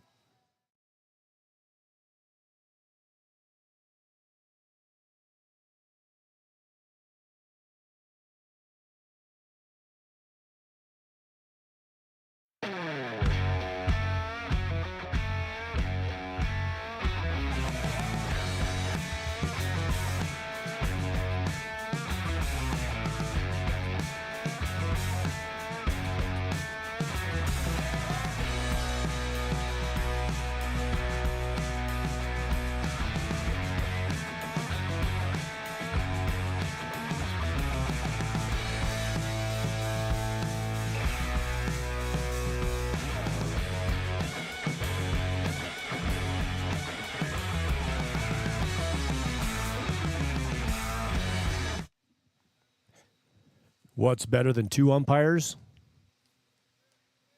That's a really straightforward answer. It's not some kind of joke. Three umpire crew. Thanks again to Ben Ayette, Tim Dumas, and Corey Monroe. Tim Dumas jumping into action. And a good time to have the three guys. We got a good finish going. Great to have all the umpire participation, better looks at what we got going on. They'll switch some slots now as Dumas moves over behind third and Monroe moves out by second as the bag is taken. Brainerd goes to second. Defensive indifference. Pitch one from Nick Bertucci in relief for the Foxes is a strike. Tying run is at second base. Miracles. Bryson Martinez looking at heat from Bertucci. Swings and misses. Bertucci has the hot fastball. We'll get in the low 90s with that. And a slider that'll buckle your knees. Make you take up lacrosse. Here's an 0-2 pitch. He got him. 3 pitches, and Martinez swings out for 2 down. With 2 outs, the umpires rotate back into the third base umpire in the C slot. First base umpire in the A position right down the line. Here's a spot for Zachary Sanders. I haven't seen Sanders. He's been pitching this summer. I don't know what to expect from Zachary at the plate. That pitch bounces in, and Nick Bertucci gives Ryan Vandiver some love. He talks to him and gives him a little fiber flesh right there. That was a tough pitch to deal with for Vandiver, and he sold out. Disregard for self from the catcher Ryan Vandiver on ball 1.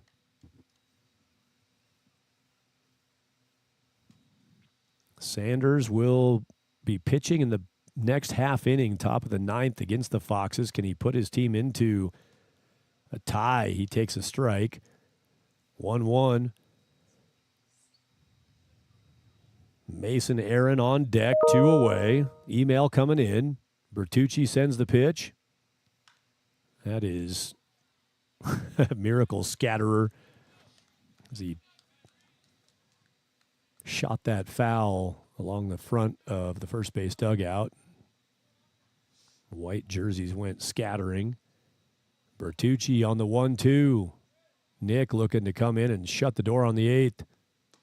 Closed. Strike 3 on the outside edge, looking to Sanders. Miracles in the bottom of the 9th. They're going to have their 9-1-2. Mason Aaron, Hunter Morgan, Jackson Schlepper. Can they keep it a 2-run game? Got to get an inning of stoppage here against the Foxes. They left 2 out there. Tying run was at second. Runner at third, and that was all with nobody out. Bertucci, make that 1 out. It was a ground out from Reese to open the inning. And then Bertucci comes in with the 2 out there.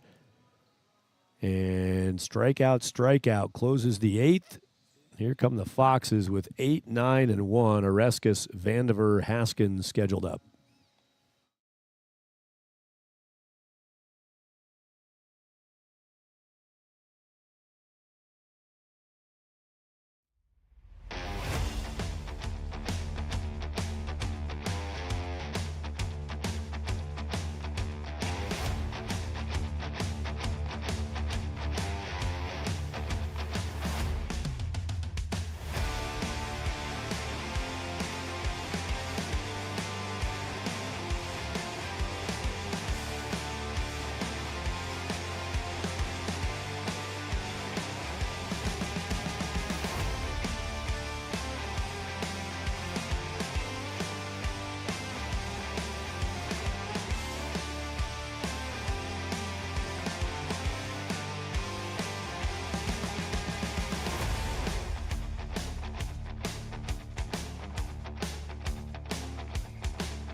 Drew Oreskes faces Zachary Sanders and fouls off the first pitch, 0-1.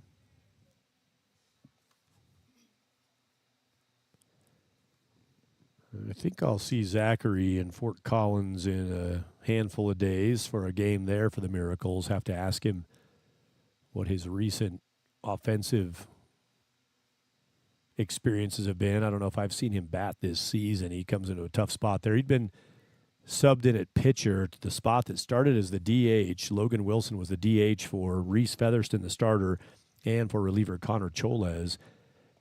Nice pitch. Tough spot. Oreskes couldn't find that one down and in. So Featherston and Choles were DH'd for by Logan Wilson. Then Wilson went up to pitch and stayed in as the DH when Zachary Sanders was subbed in for Logan Wilson on the mound. He took over that pitching and hitting spot. So that was a moment where it came to Sanders in a 2-on, 2-out, down by 2 moment. Bertucci tough on anybody. And if Sanders hasn't seen much for AB's live style in a little while, it's tough to step in against a guy throwing flames with a slider to back it up. Oreskes on 2-2, flares foul down in the dirt near the bullpen.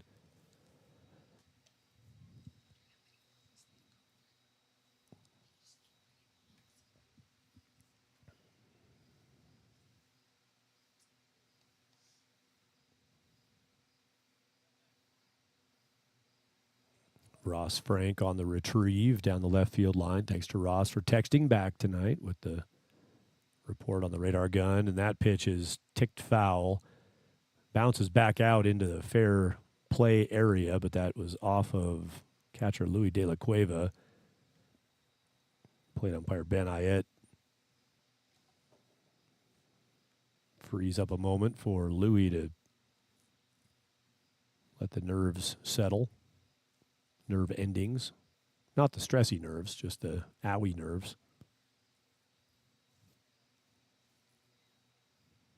2-2 pitch from Sanders. Got him. Oreskes is out on a swing and a miss. Good pitch from Sanders, was bearing down in the zone. And that's against a guy who's been hot tonight. Oreskes, 3 hits, a walk. He is now 3 for 5 in the game, was 3 for 4 into that AB, and big first out at the top of the 9th in a 2-run game. Breaking pitch for a strike to Vandiver. Ryan, 2 hits tonight. He's 2 for 5, 2 singles.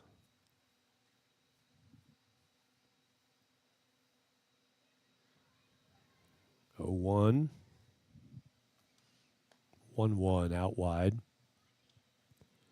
Foxes scored in every inning, 1st through 6th, and then back-to-back zeros in the 7th and 8th.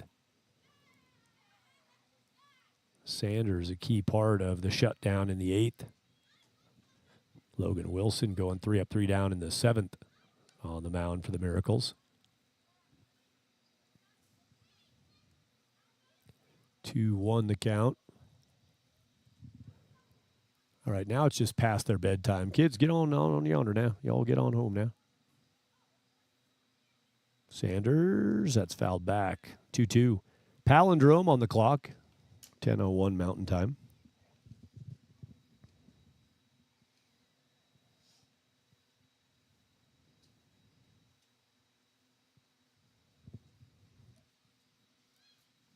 Here's a 2-2 from Sanders. That is a good pitch. No offer from Vandiver. Appeal it down the first baseline, and Corey Monroe says did not go. Runs the count full. Good pitch from Sanders. Like a slider that ripped down and away, and Vandiver shut down the swing in time. 3-2. That one misses wide. 1 out, and a runner aboard on the walk. Here's the top of the order.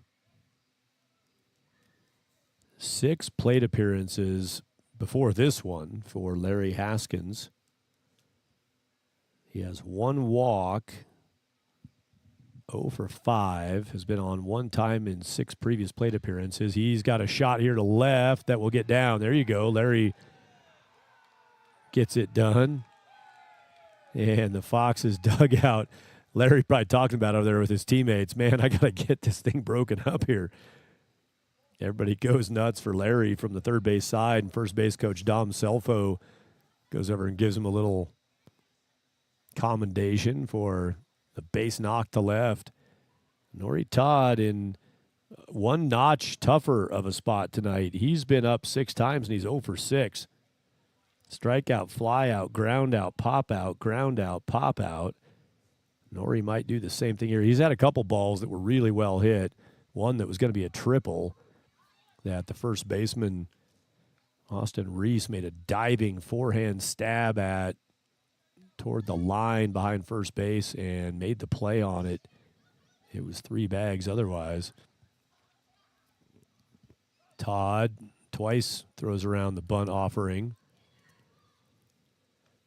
That one got Louis De La Cueva coming through the barrel out, showing bunt. Got a 1-1 count on the board. 1 out. Fox is trying to put some insurance up, leading by 2 in the 9th inning. Todd again throws out a bunt, and that's going to be everybody on base. Sanders fires the throw down the line. It'll go into dead ball area. Vandiver scores. And that's a break, honestly, on the backside of that for the Miracles. That'll stop Haskins at third base. He would have scored on that wild toss. It's a single for Nori Todd on the bunt, and moving along on the pitcher error. Vandiver scores. Haskins to third. Todd to second. Aiden Young to the plate.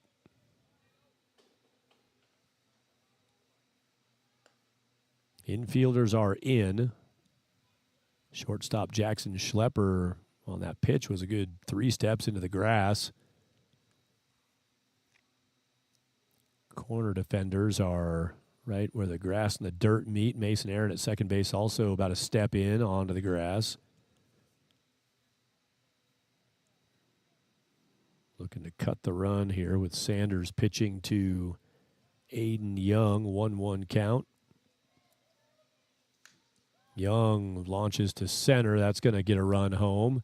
Hunter Morgan over into the right center gap, makes the catch, gets it in quickly to make sure Nori Todd can't go second to home on that. Sack fly, Larry Haskins to the plate. Aiden Young has his second sacrifice fly ball.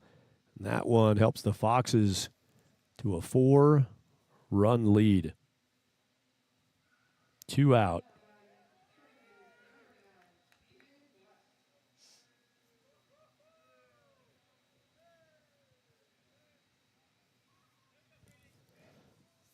Phoenix West, one more chance tonight.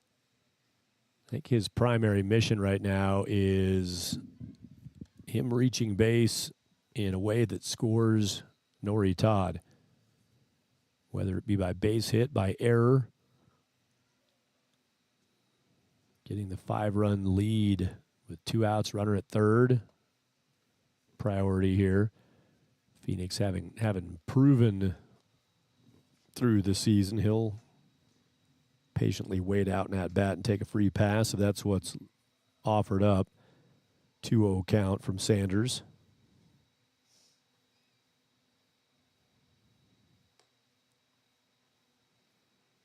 Missing above the zone. 3-0 count.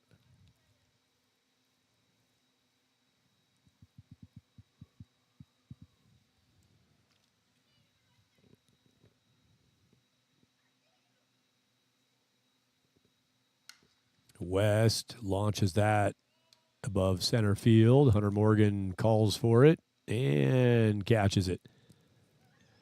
Foxes went dormant in the 7th and 8th, getting zeros in those frames. They put up a 2 spot in the 9th, good insurance, and Nick Bertucci will come back out. Now with a 4-run lead, 17-13 last bat for the Miracles, 9-1-2. Mason Aaron, Hunter Morgan, Jackson Schlepper.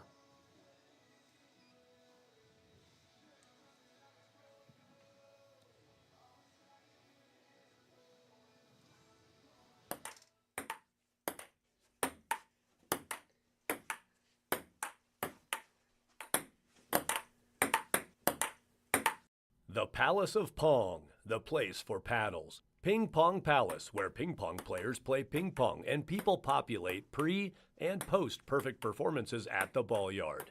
Ping Pong Palace, positioned perfectly for our population, perpendicular to the pit, plus pleasant proximity to our pristine pond. Please, pop in for Pong. Purchase pop, popcorn, pizza, pastries. Take it from me. Ping Pong Winchester. The place for Pong is Ping Pong Palace. Ping Pong Palace, positioned perfectly for our population, perpendicular to the pit, plus pleasant proximity to our pristine pond. Please, pop in for Pong.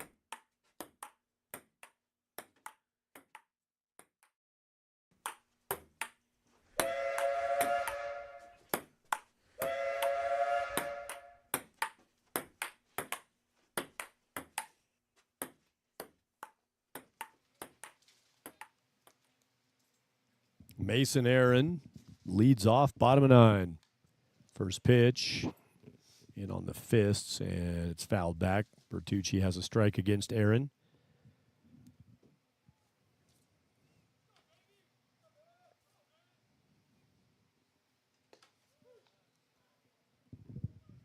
Two strikes.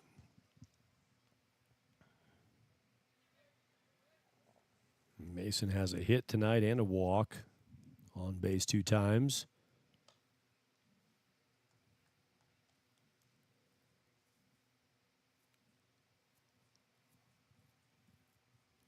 Bertucci did the hokey pokey after that pitch. Turned himself about. 1-2. Near miss.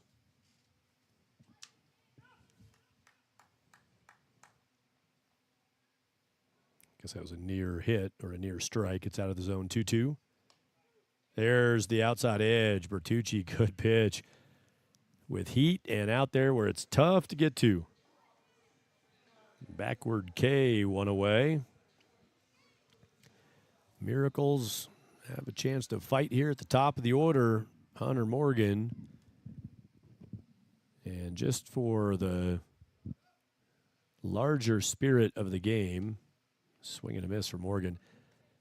part of me'd like to see Austin Reese get one more at bat. He's had a frustrated offensive night. It might not get any better against Bertucci, but I think Austin's the type of player who's like, man, get me up one more time. Just let me see if I can do something here. Kind of like Larry Haskins in the top of the ninth, that base hit. Dugout gives it up for him after he breaks up a tough night, and then Nori Todd a single on a bunt to break up his long night of no offensive results. 0-2 pitch. Bertucci, that's chopped foul. He jumps on top of the first couple hitters, has them in early distress in their counts. Morgan with an 0-2. Schlepper on deck. Bertucci's pitch is a strikeout. Swing and a miss. It's the right call to the bullpen for the Foxes. Game got tight down the stretch, back within 2. Just a handful of batters ago at 15-13. Now Nick Bertucci 1 out away from shutting the door and keeping the Foxes out running in front of the 64s and Pioneers, regardless of results of the continuation of their suspended game from today, plus the game they had scheduled tomorrow, 64s and Pioneers, 1-0 count. It's a 2-0 count with Austin Reese on deck. Schlepper has 1 hit on the night.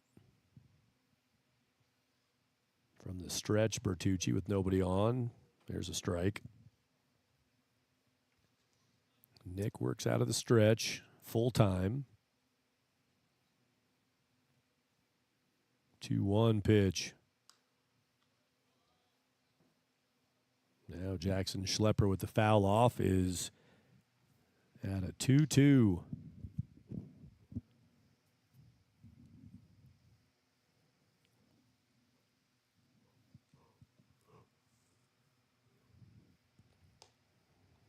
Bertucci trying to end it with a fastball. He's up high. Ryan Vandiver, long night of work. Game at about 3 hours and 40 minutes. 3-2 pitch from Bertucci. Fouled off. Schlepper hangs around.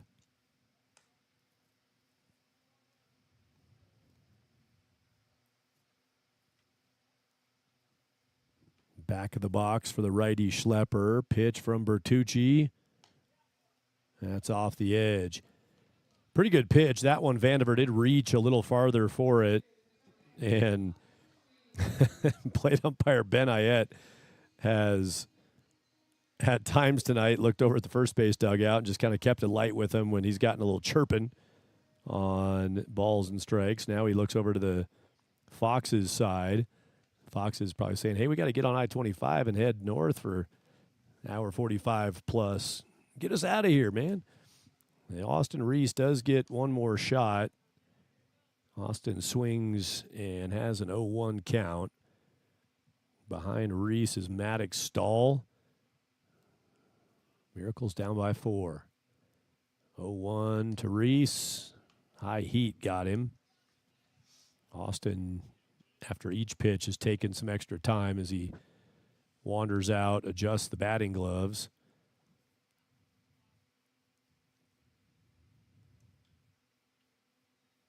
Here's the 0-2 from Bertucci. And he got him upstairs.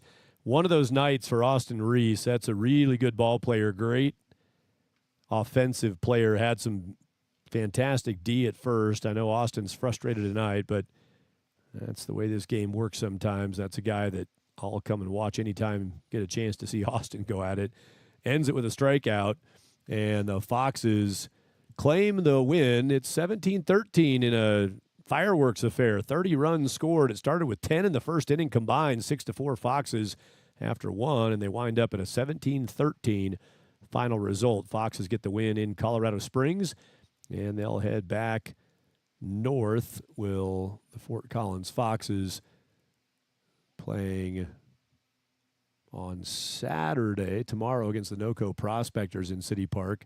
Their next 4 games in City Park: at NoCo Prospectors, then home with the Pueblo Spradley Collegians on Sunday, Tuesday with the Miracles, and Wednesday with the Miracles. And the Foxes tonight, 17-13 in 9 innings from Blocktickets Park. It's a final score, Foxes win over the El Paso County Baseball Miracles. Thanks for joining us on the Front Range Baseball Network. I'm Thad Anderson. The Foxes win by 4. So long from Colorado Springs.